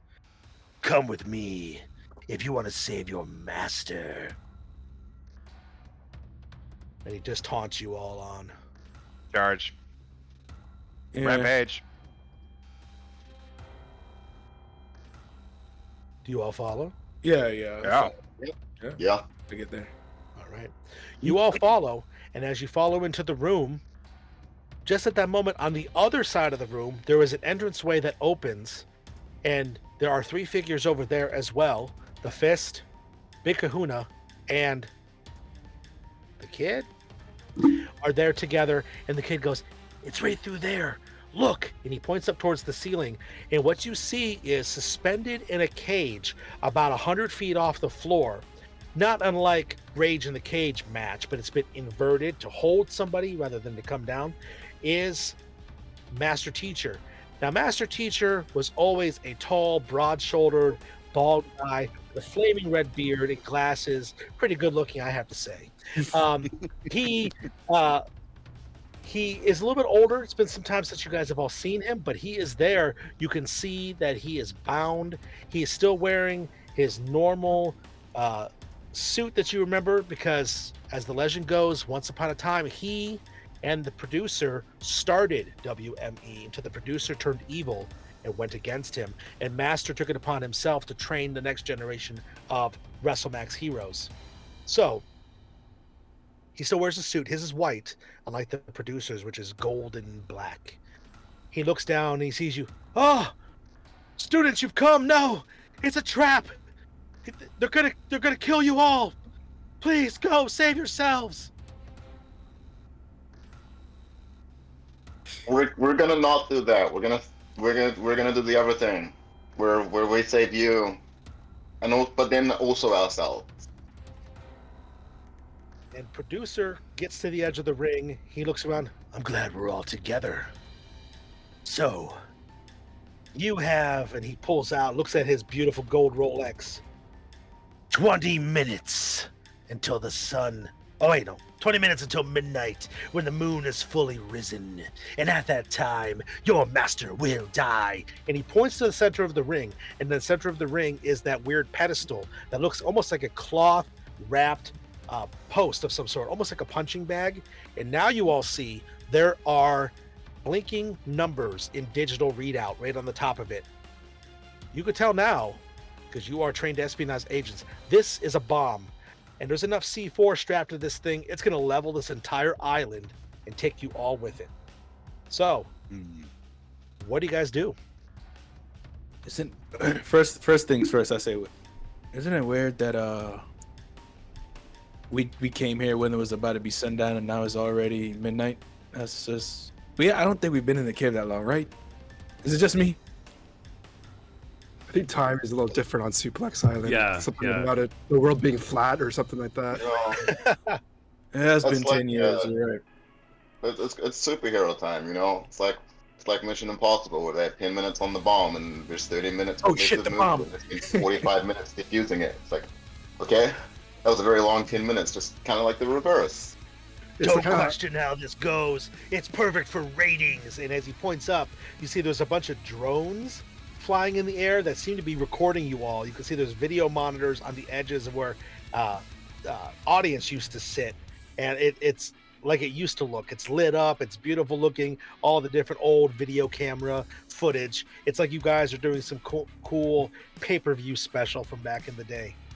The whole world will see Heel crush the WrestleMax heroes, the Danger 5, under my thumb. You could have said heal. It was right Yeah. there. Yeah, you could have. Yeah, really could have just crushed us under your heel. That was it. Was there. Yeah, You ruined it. And while we're berating him, are we still in initiative order? We're gonna re-roll initiative because it is a new battle. And as you go ahead and roll initiative. As you all are rolling initiative, you see that he motions, and he goes, "Time to end this the right way." And here comes, strutting down the steps off to the side, a huge, wide-shouldered figure, all in a black skin-tight suit. He's got a black mask on. He's big and bulging. His right hand is a series of scars and fragmentations wrapped up. This is Right Hand Man. He was originally trained with all of you to be part of the Danger Six, but he joined with producer and betrayed you all. Damn. And he You just son of a bitch. he just grins. Right Hand Man doesn't speak ever since that accident where he took you all 5 on. When he joined producer, he hasn't spoken since then, so he just evilly grins at all of you. And And Pop my as we go collar. into the final fight, And what? I pop my collar and I peck dance at him. Yes. I yell at the group. Everybody, this is Trevor. He wants He's the to call newest himself the member of the kid. Danger Six. Yeah. I want to see him like my mother-in-law's bathing suits, in one piece. Oh, that's good. That was a good line. That was a good line. I turn That over was to awesome. Trevor and say, "You warmed up? You warmed up? Your body's like a day-old rice. You know, you don't warm it up. Something terrible could happen." Yeah, I'm ready. I'm ready to stand with you. I'm ready to do this. I tear like my sleeve, the sleeve of my white T-shirt, and I tear it into like a white headband, and I tie it around Trevor's forehead. You are the fist. I am the little fist. Yeah, trademarks. You gotta Love watch. that. You gotta watch. We'll that. still work on it. Yeah, we'll work on that one too. But let's do it. Let's do it, guys. Yeah. Danger Six. Danger Six. He yells out. Roll initiative, everybody. Got a 3. Oh boy. I also have a 3. Oh. What's your dex? +1. Ah, you can go before. Woo! Oh, well, I got a 25. Oh, I love that. Oh shit! I got a 17. Okay. I got 22. Excellent. I'm gonna roll for baddies. They're just gonna go on the same. Again, I like to do that. It makes it easier for keeping track of everything. And they're gonna use the highest initiative out of the people who are on the team. So they're gonna use producer's initiative, which is so they're going on a 12. Alrighty, so it begins. The lights come down, spotlights change, parts of the lights around you go dark. You see the timer is strangely, it says 20 minutes, but now it seems to say 15 minutes. You're not sure. It's weird. It's like time is just flying. You're not sure what exactly is going on. It's almost like with these quick cuts back and forth, someone's altering the clock time. It's weird. But Pinpoint, what do? You are back in the arena, and you are ready for this final throwdown with Heel. I'm gonna knife from my sleeve. I'm gonna throw a knife at Right Hand Man. Okay, yeah. I have advantage. I have the surprise attack feature, so I have advantage on attack rolls against anyone that isn't active in combat. Absolutely. Uh, Yes, because you are playing sharpshooter, which is no, you're not sure. Excuse me. You are the Sid is playing sharpshooter. What's your subclass again? Scoundrel. Scoundrel. That's right. You're playing Scoundrel, which is a type of agile hero. That's a 26 to hit. Whew, yes. A dagger appears out of nowhere as you fling it, and it goes streaking towards. It slams into the right-hand man's chest. What's the damage on that? Lot.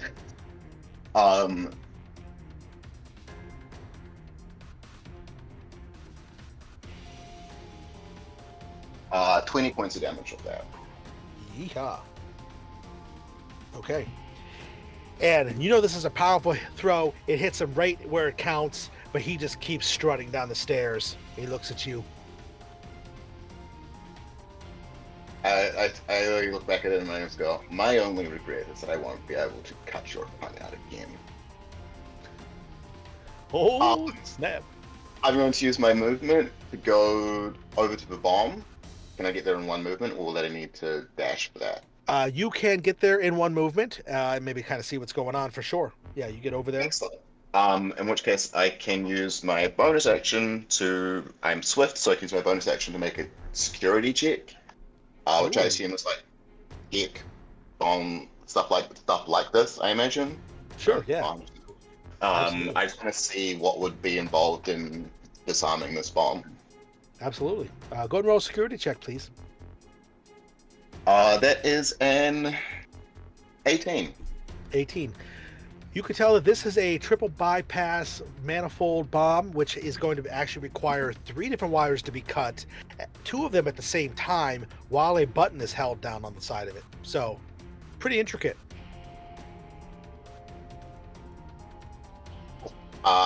That's everything.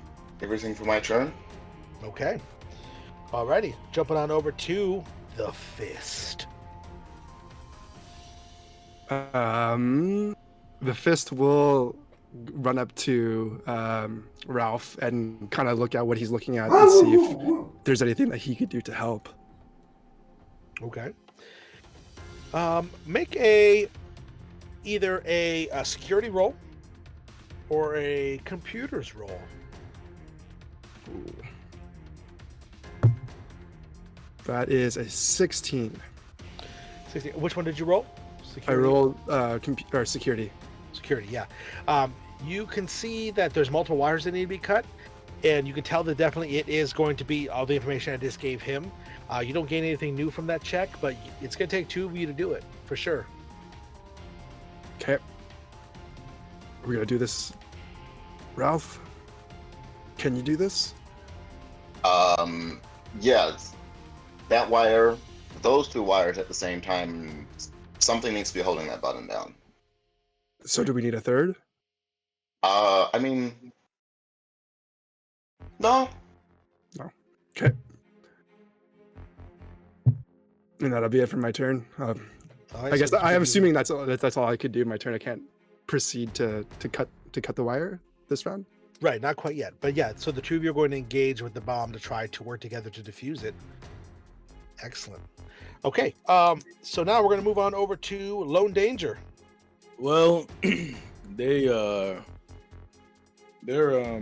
doing disabling a bomb, which I thought I'd be, good for, but it's fine. So what I'm gonna do is I run towards the producer and I throw the clarinet at him.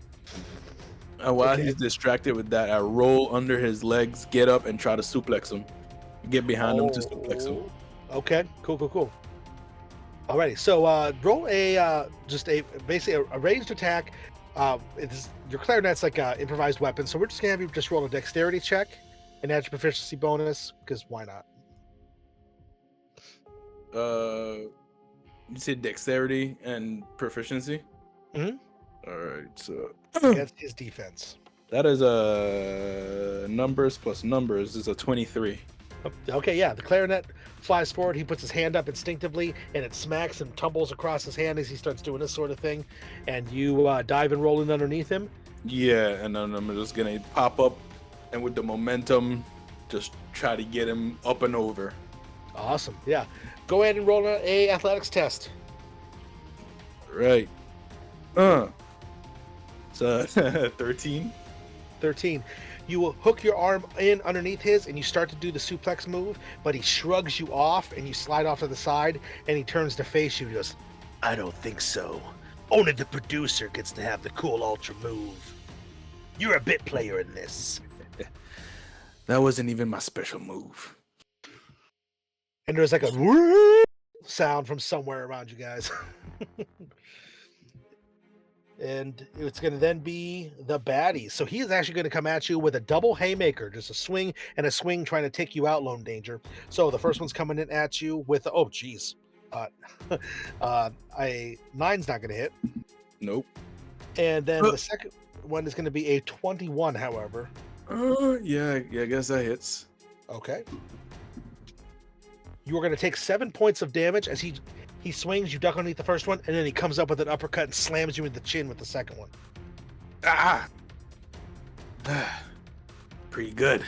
That was with his right hand. Sure, yeah. I'm just getting warmed up. I've been training in these 10 years, fool. And right-hand man saunters the rest of the way down, and as he's coming the rest of the way down, he looks at you, Blueberry.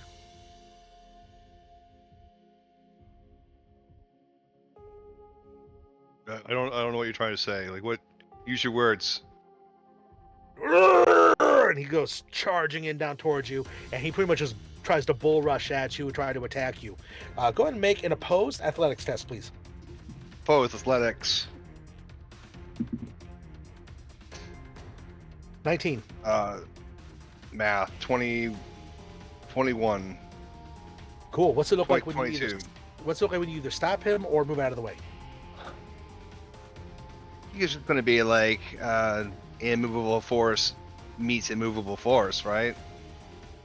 So there's going to be like, you know, the impact, be the rush of air, you know, that sweeps out from between or underneath us in all directions. That big boom sound. Boom. Yeah, boom. Yeah, basically, yeah, just like that. Absolutely. The cameras show it in multiple angles on the TV, just replay of different things as you just Some shaking. slam it. Yes. Exactly. Exactly.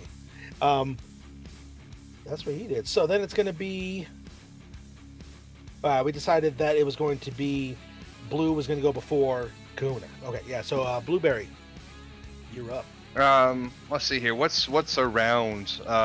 Is this arena like kind of an open arena, and then stands, or are we in like a ring in the arena? There is a ring in the center of the arena. The rest of it is a circuit. Think of like a football stadium, but a smaller scale. It is semi-ovular, but then it's got straight sides. There are built-in seating that is there, but also there are a couple of rare folding chairs and a couple of folding tables that are down here as well. Strangely enough, they're down here. There's maybe a ladder off to the side. Going to I'll provoke an attack of opportunity to go and get a chair. Go get a chair. The folding chairs. Cool. Yep. Oh yeah, he'll attack you then as you go to try to get out of there. It's not worth my time. We've beat him before. Well, rolling to attack you, that's pretty low. I think that die needs to be on timeout for a little bit here because he got another 9. Yeah, so I just ignore this guy after our collision, spin off, grab a chair, and I'm just going to hurl it at him. Awesome. To the face! That'll be an 18 to hit. 18 hits him, exactly. Excellent. All right. So.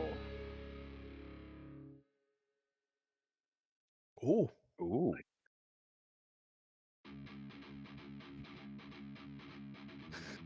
Right at his throat. Okay.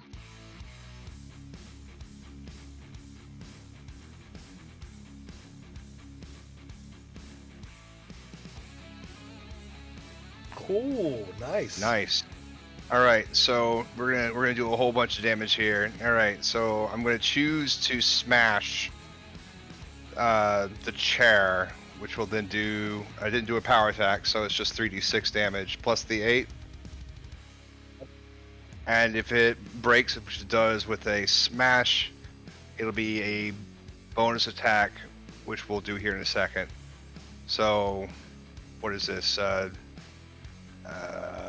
The improvised will be. I only have large agonizing thing as my improvised weapon here. Is it? Would a chair be slightly less than a large agonizing thing? That's okay. Yeah, we'll just use that as the general blanket term for everything. All right. You're basically Okay, grabbing so something and hitting somebody. It'll just be fall under that same blanket because. Right. So that'll be 18 on impact plus the 3d6 for breaking it. Okay. 18 and 13 is what is that? 31. Yes. 31 plus 8, 39. And then a bonus attack for it exploding in his face. Ah, chairs. Yeah. That's a 10. Oh boy. You take the chair and boom, you hit him in the face with it. It bends in the shape of his face into the seat part of it, and it shatters apart. You have two metal, they're hooked now because where the back of the chair was connected, that bends in half and snaps. So you have like two like metal hooks, and you just take them and you smack him in the side of the face with them, and he just gets bounced, rocked all over the place. And I'm gonna That's for tell my you guys, cake. he did not love that. He did not love that. That was a ton of damage that guy just took. So, Big Kahuna. Well, geez, What I are don't you know what to do after that. That was... I feel like I should just sit down and get some popcorn or something. No, I'm going to shout at the fist and... for some reason, my other friend's name is completely... Pinpoint! Fist, Pinpoint, are you ready to do it? Yeah. And by it, I mean cut the wires. Then do it! And you can use your reactions to take an action Oh, to cut the wires. They each can? Awesome. Wow, crazy. yeah. I'll do the 2 cuts. If you want to hold the button and cut the other wire. Yeah, got it.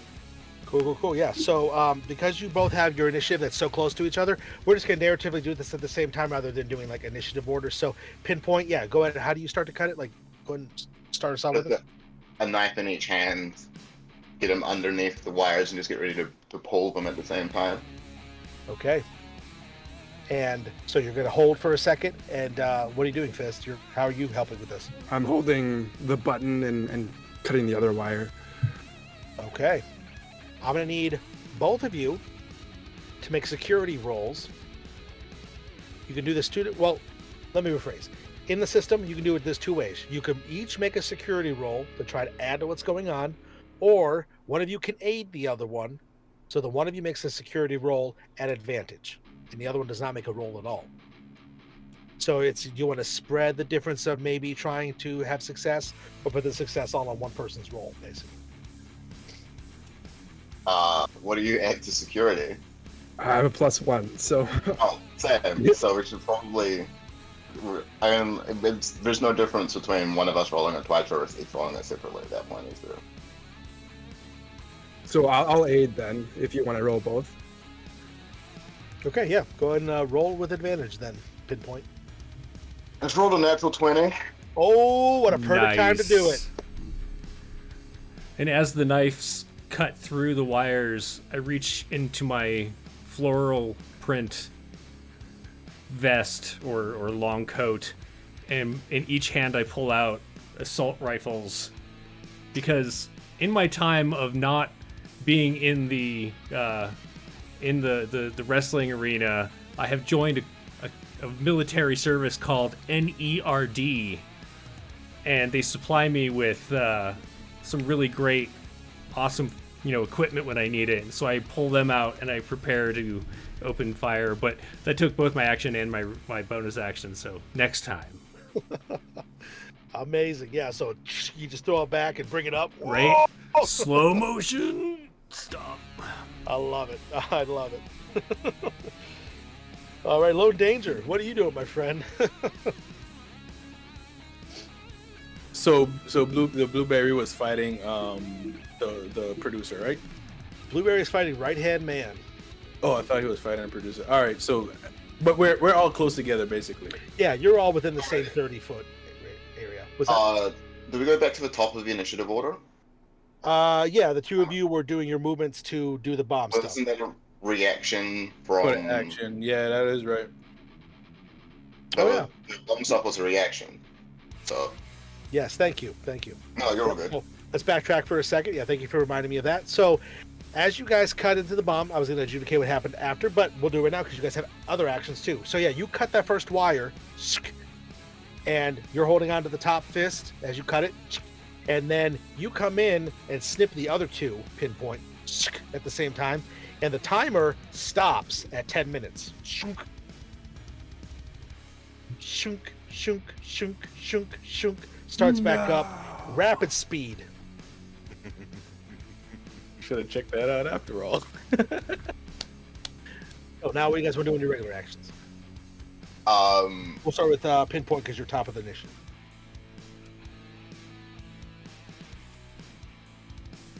I mean, that did diffuse it, but apparently there is a secondary effect going on here. Hey, Dodge, you're good with this stuff, right? As he's fighting. Yeah, kind of busy. All right. Let's head out. You said there was I could find a ladder. Yeah, there's a ladder off to the side of the arena. Yep. I'm gonna go grab the ladder, and I'm going to use my signature move, which is the danger throw. I'm gonna hold it with two hands, do a full back beam, so the ladder is on the ground behind me, and then just using my body as a spring, I'm going to throw the ladder at the producer. Oh, nice. So cool. Like we did before, you can roll straight away. If you want to do a performance check beforehand, beating a DC 10, you'll get advantage on that roll to attack. Performance? Mm-hmm. Or you can choose to not do the performance move because it's been so long since you guys have performed. You can just do the attack roll straight away. I got a 12 for a performance roll. Yeah. Okay, yeah, I think that's enough to give you. Yeah, go ahead and roll the main attack roll with the advantage. That was another natural 20. Yeah, baby! Cool. All right, so you chuck the ladder. It's like one of those metal A-frame ladders, and you just chuck it top part right at him. It opens up on the way, and it snaps back shut as he's coming, and he's going to hit into him. This is kind of improvised. So let's do well, let's see. Let's do 2d6 damage. Why not? It's a big Excellent. ladder. Strength because you're throwing it. Okay. 2d6 before being doubled by the crit? Yes, 2d6, and then doubled, and then your strength will be added as well because you're throwing it. And I also get to do my Vital Strike, which is also doubled because I had advantage. So I will be rolling Absolutely. Nice. 8d6.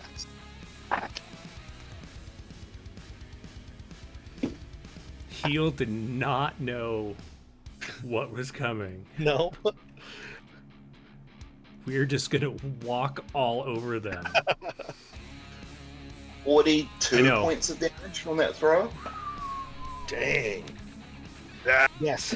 As you chuck it, the ladder, like I said, it opens up, and as it goes in around him, it snaps shut, drives him back away from you, Lone Danger. The producer flies back. He's caught up in the ladder, his arms sticking out at weird angles as the ladder goes and gets partially caught in the ring, the rope on the ring, and he's trapped there and he's trying to get himself free.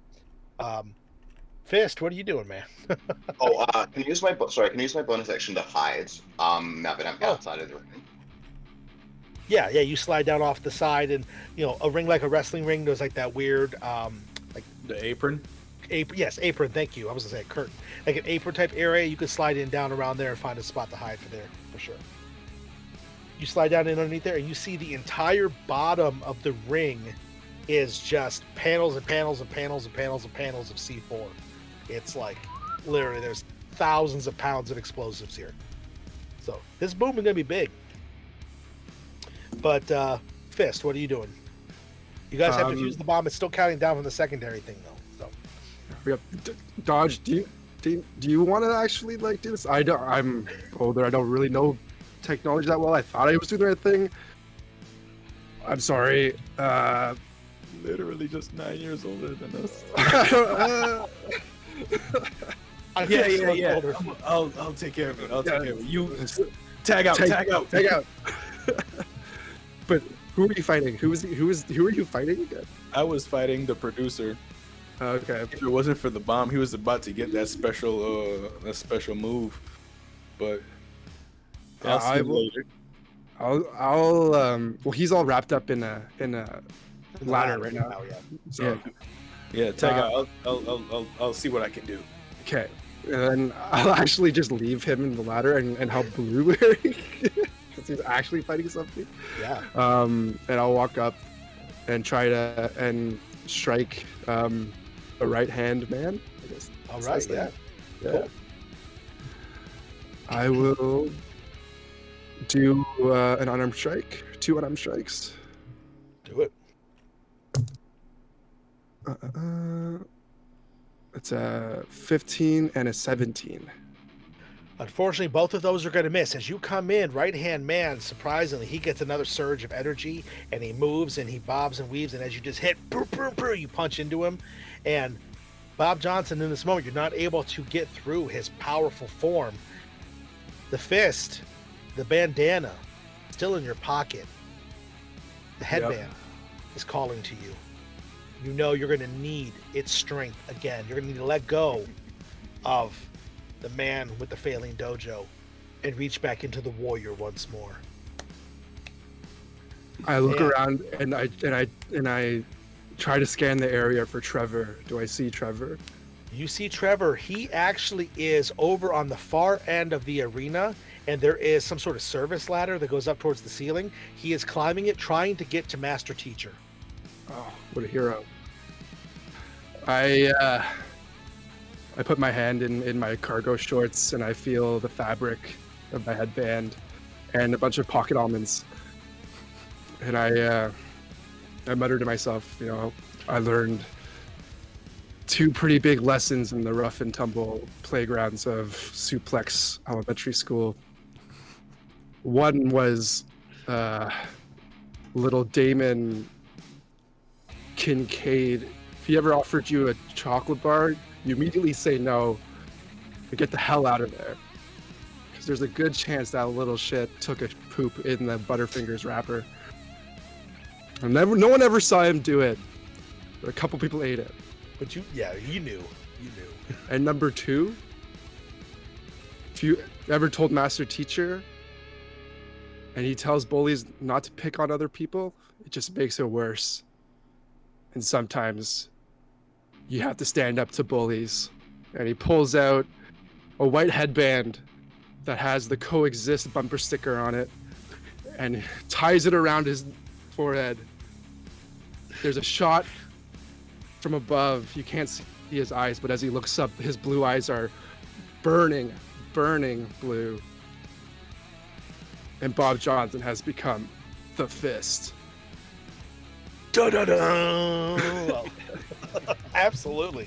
I love it. Very cool. Alrighty. And just for the record, Yeah. Jackson has not had a Butterfinger ever since that day. He told you not to do it. You just had to have that Butterfinger. Never trust that kid. Yikes. Oh, goodness. That's gross. No. That's gross. So, with that, back into where we're supposed to be. Lone Danger, my friend. So, yeah, he's all trapped up in the thing. They asked you to help with the bomb. What do? You want to keep taking it to the producer, or do you want to go help with the bomb? No, I go help with the bomb. So we go there. I go to the ring, high five Bob Johnson before he goes. Yes, tag it in. Flip into the ring and I go there and I try to. Can I make a mechanics check to try to disarm it? Yeah, you look around real quick and you actually see that the reason why it's still going off is that there is a secondary backup down and below beneath some of the padding, and this is more like gears and different types of actual mechanical pieces. So yeah, this is something you could tackle that way for sure.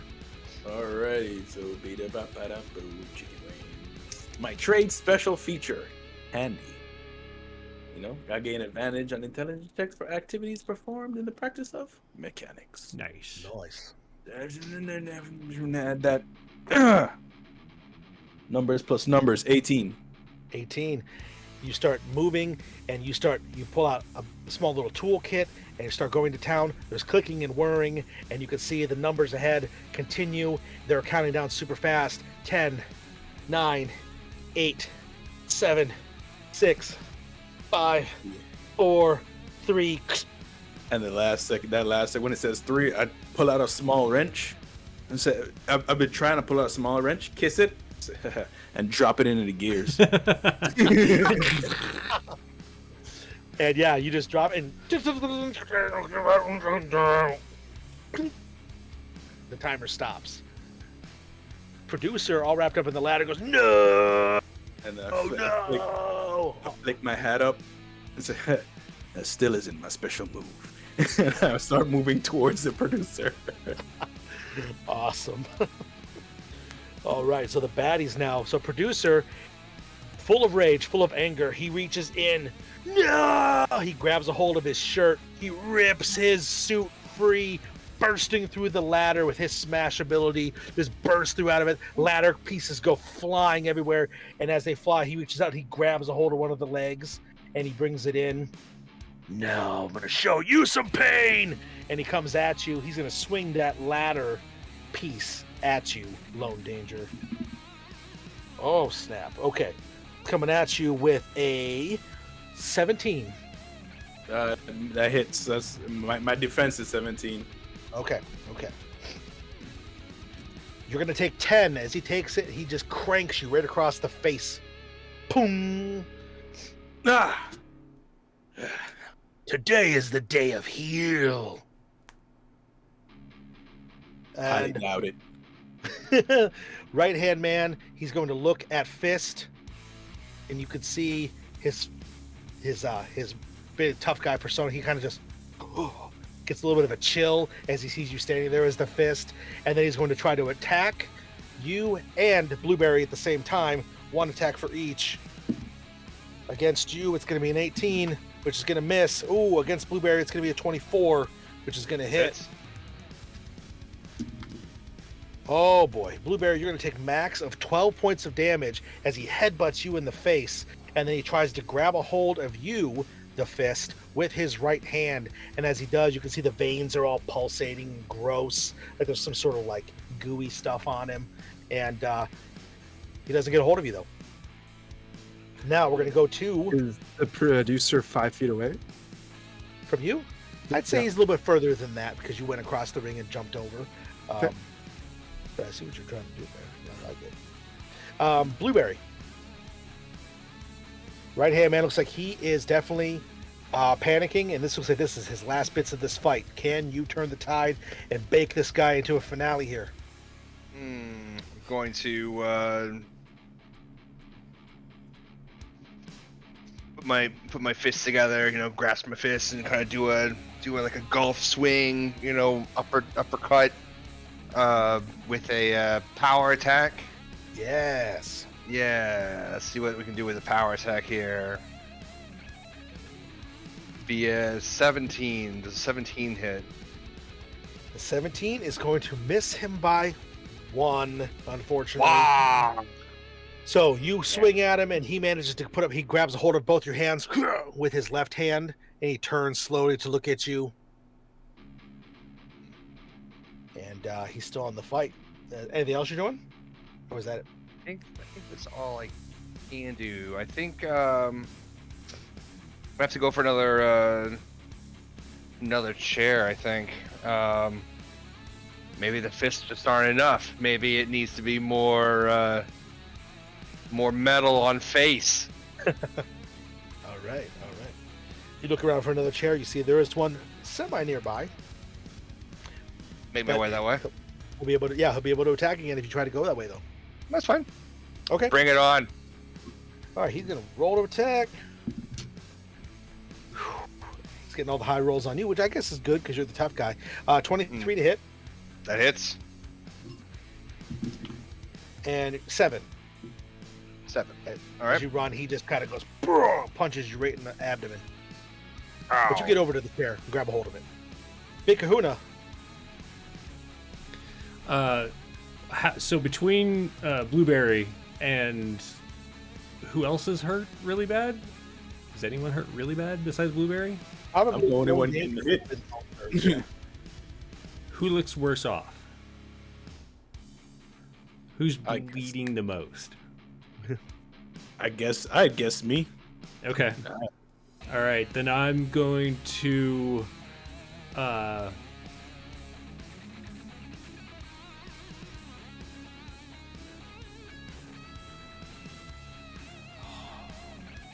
Dodge, remember that time when Master, I'm trying to think of something motivational, sorry. Remember that time that Master had us all in the kitchen? I know this isn't really a great thing, but, you know, this is more like Blueberry's thing, but we all made the cinnamon rolls, and we just felt like a family, and everything was great, and I've missed you all so much, and I want that feeling back again. Kick his ass! And I'm gonna give you... I thought we agreed not to talk about the cinnamon rolls anymore. 9 temporary hit points Ooh, Nice. as I motivate you. nice. And then I'm gonna raise one of those rifles and just shoot right hand man. All right. Screw that guy.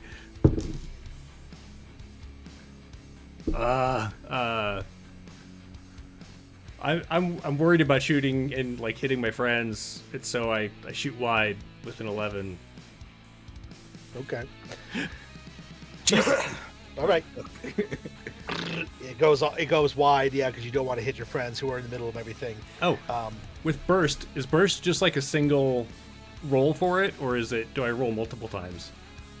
You roll one roll, and what it does is that single roll is going to hit multiple times in the area. So, like if you do a burst, it uses more ammunition. Gotcha. But it has multiple attacks go the same way.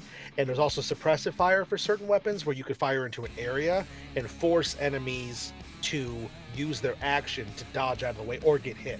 Gotcha. But Yeah, I just didn't know if I had to keep rolling for that, but never oh mind. no, you're good. Could I use my awesome reflexes to catch one of those bullets and throw it at the right-hand man? You know what? I'll allow it because we're having fun. Yeah, let's see it. Go ahead. Go to. What does that say you get to do with that awesome reflex? You roll an attack roll, I believe, or When someone throws a weapon at you, you can spend a reaction to try to catch it, then throw it back at the attacker. But I don't want to throw it at the attacker. It's I have to make a dex saving throw okay. equal to the attacker's DC or defense. Okay. Go ahead. Roll a dex save.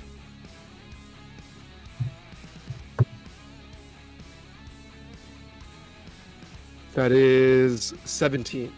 Okay. You do manage to grab one of the bullets and twirl it in your fingers and throw it, and it just goes right past right-hand man because his defense is an 18. There. Sorry. I imagine him just slapping the bullet to change the trajectory. I stared him right in the eyes. That was for you. It was a warning shot. Right.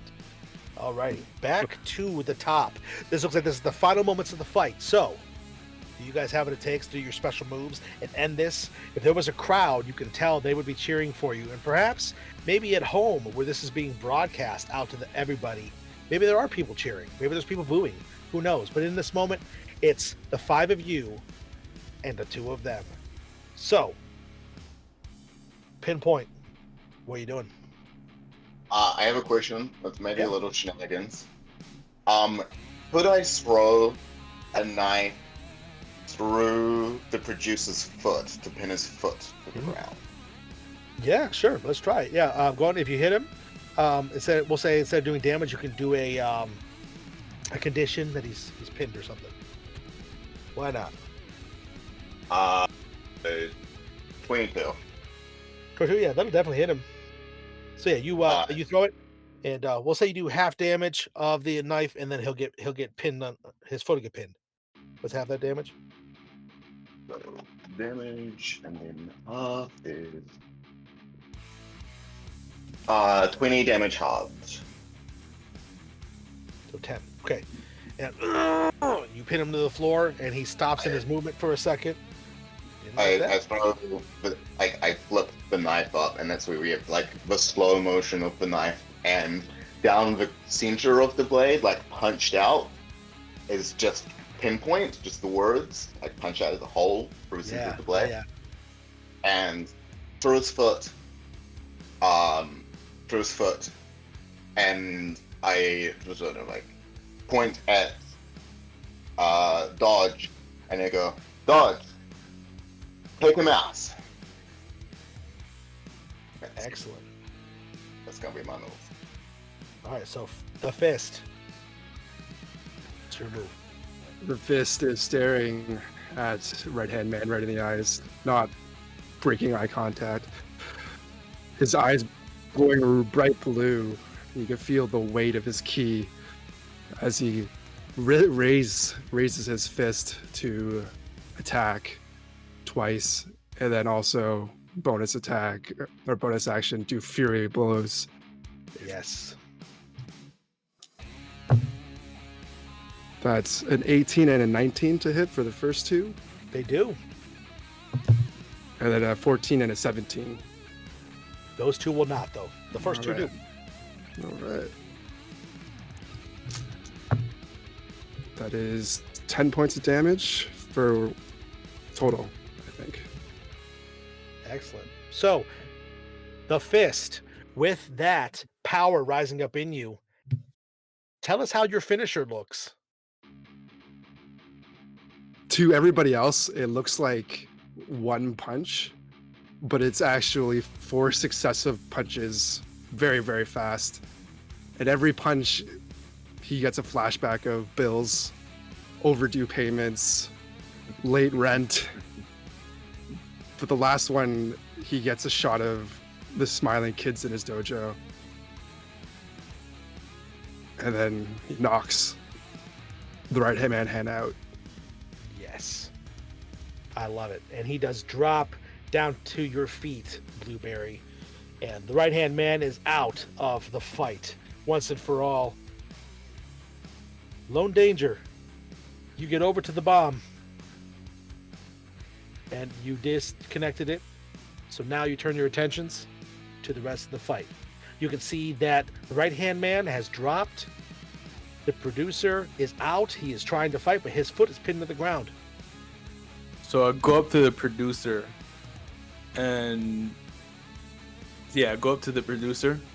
I kick him in the gut so he could keel over. So he bends over, and when he bends over, I pick him up in a fireman's carry, and thus begins my special move, high ho silver. Okay. All right, you get over. Go and roll an attack. Roll to hit him first. Let's see. That was plus. This would be plus 3, right? Yeah, for your unarmed attack, it's gonna to kick him. It's gonna be plus your strength. And proficiency? Mhm. No. Yeah, with just So 3. that doesn't matter because I rolled a 3, so 6. Okay, you go forward. You try to kick him, but he is squirming or whatever. You just miss him, but you do try to start to get a hold of him, and you start to wrap him up to be able to do the high silver. So again, you'll have to do that next time because it's gonna be like a full round to do your special move. But you'll be able to at that time do a performance to get a bonus, or you can just try to roll at that. Is there anything else you want to do this round?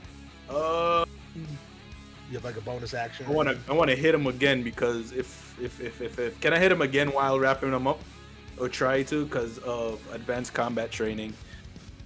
I can make 2 attacks as part of my attack. Okay, yeah. Roll your other attack. Roll there for the attack action. Yep. Yeah. 17. Okay, yeah. So although the first one missed, the second one does make contact with him. So yeah, you do kick him in the gut. Yield. I grab him and I put him up, and I'll wait my next turn. Start Okay. wrapping him up. Damage for that. What is damage for that? We'll make it 1d3. So it's a d6 divided by 2. What's your strength?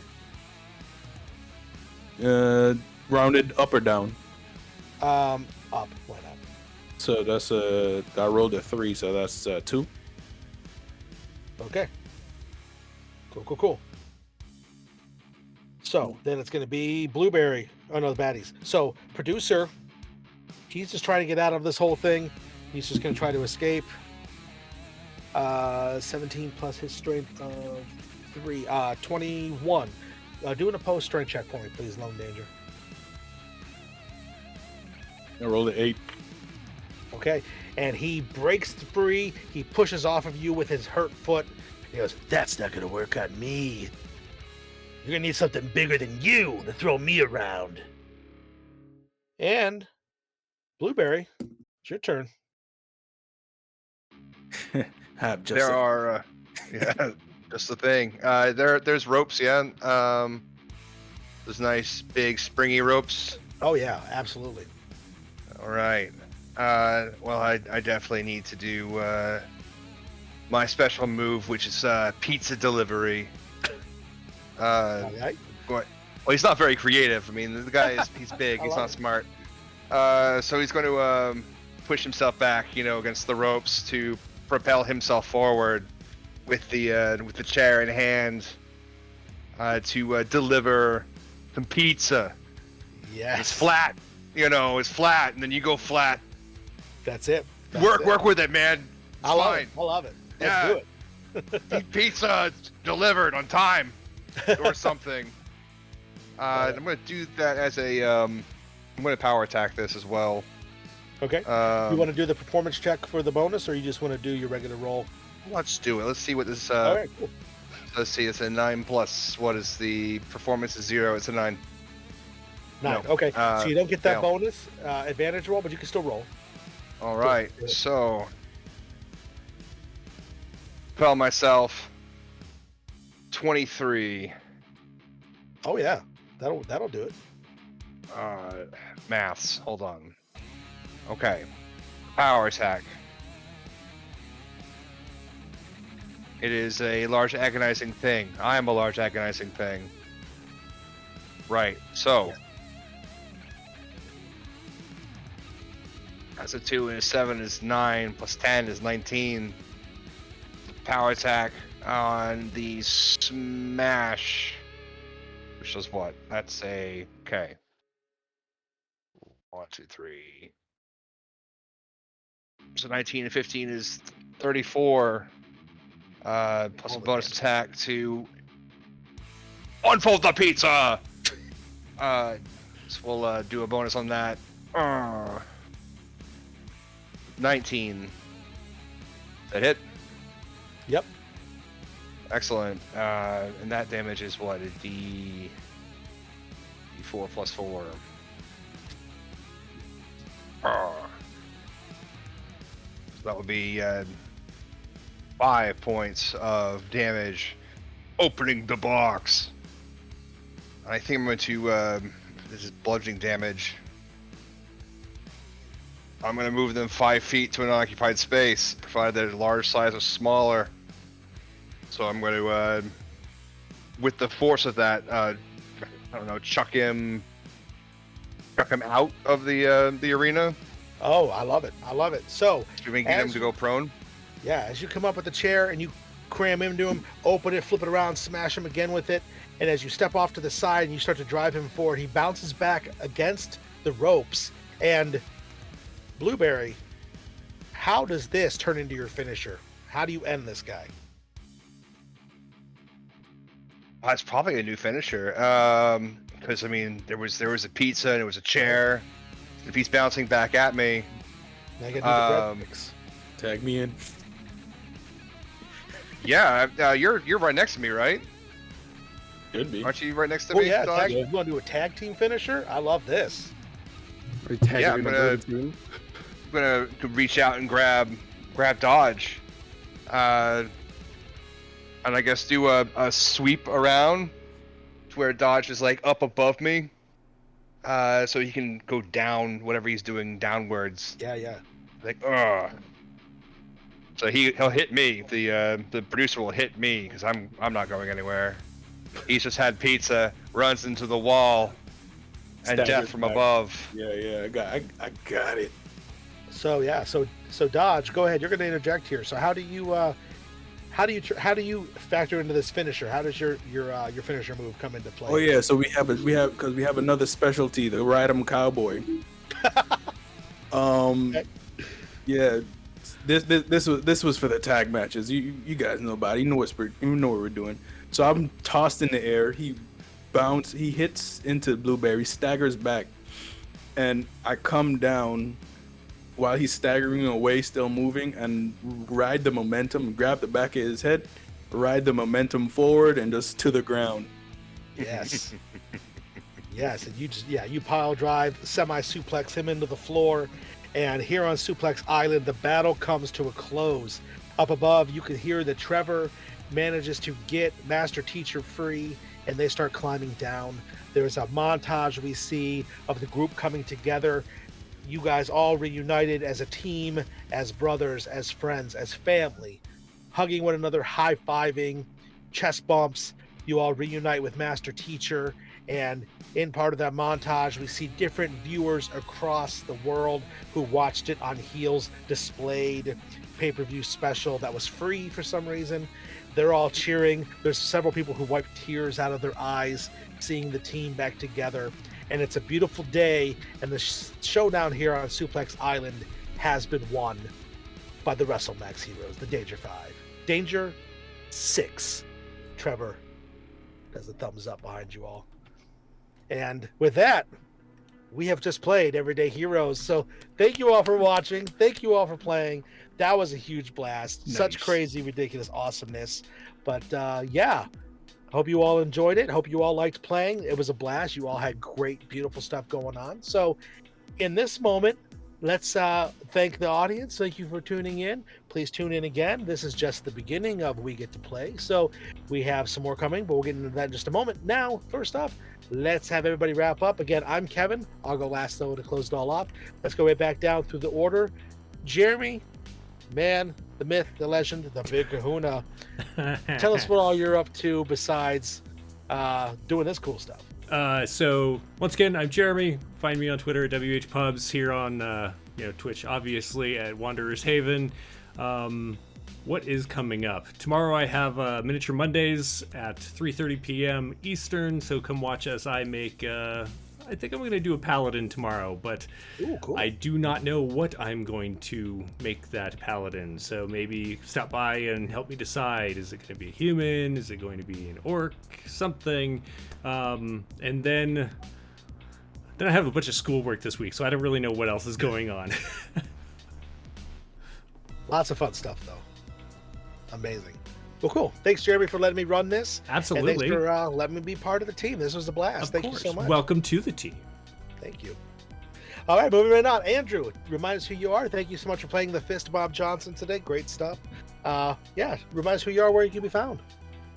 Yeah, I am Andrew, a human person. You can find me on all social media at Andrew Neon RPG, on Twitter, Twitch, Instagram, TikTok. Follow my TikTok. I make a lot of funny D&D memes. Yeah, find me there. Excellent. Well, awesome. Great. This was great to share the table with you again, buddy. So thank you so Thanks much. for having me. It was really entertaining. So thanks. John, awesome. Loved your blueberry. Thank you so much for being part of this. If you could remind these fine folks watching where they can find you and what you're up to. Oh, I mean, you could find me, and mostly just pictures of my dog, on at Distillesaurus Rex, just a small record of magical land of Ireland and some distillation stuff. I think the next upcoming thing is what? Next Saturday? With you, Kevin, I believe, and Jeremy, right? Is being run by Brian? I believe Is so. that next Index Saturday? Card That's next RPG. Saturday. Indeed. Yeah, also that's there. right. Yeah, Index Oh, RPG. Yeah, yeah. that's gonna be a blast. Playing was a Warp Shell. Be pretty Is that what it's wild. called? Yeah, got some Space Otter. Got some weird warped. They're not the Borg, but they're the Borg. I don't remember what else is being played, but yeah, we I'm got a some. ghost person. Oh, that's right. You're a Ghost Armor. Yeah, Ghost Armor, yeah. Yeah, so we'll be doing a thing Saturday at time zones are like I don't know, it's a weird magical thing that It's I a time struggle though. with. It's a time. It'll be Saturday. There'll be announcements. But yeah, that's what's coming up for me. Awesome. Yeah.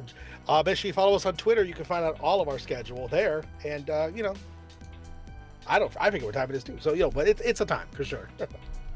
Thank you so much, John, for reminding us of that. Thank you for playing today, man. This is awesome. It's great to share the table with you, buddy. So Lou, thank you so much for playing too. Tell them where you're at, where we can find you.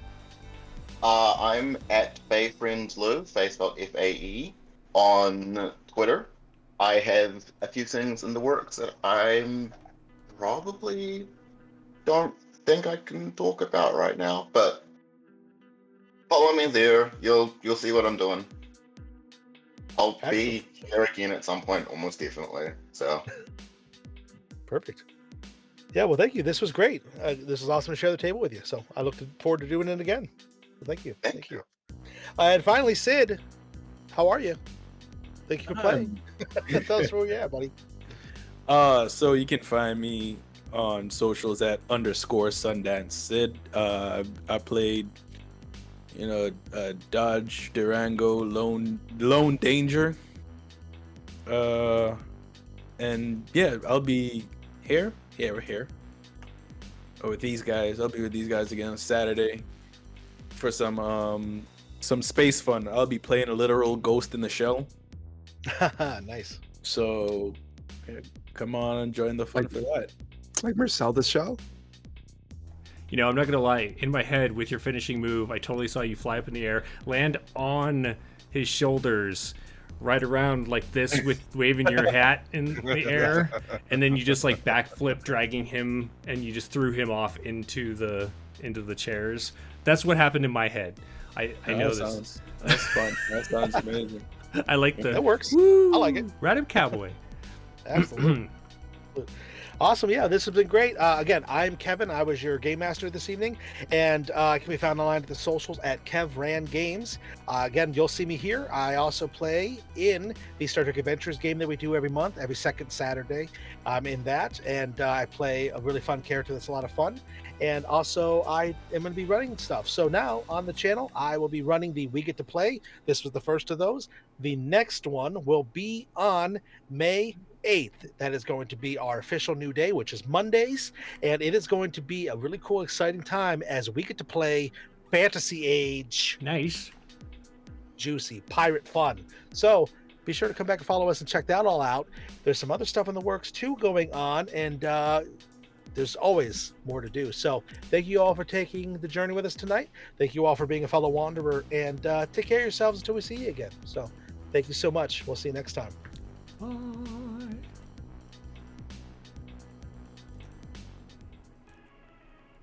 You're out.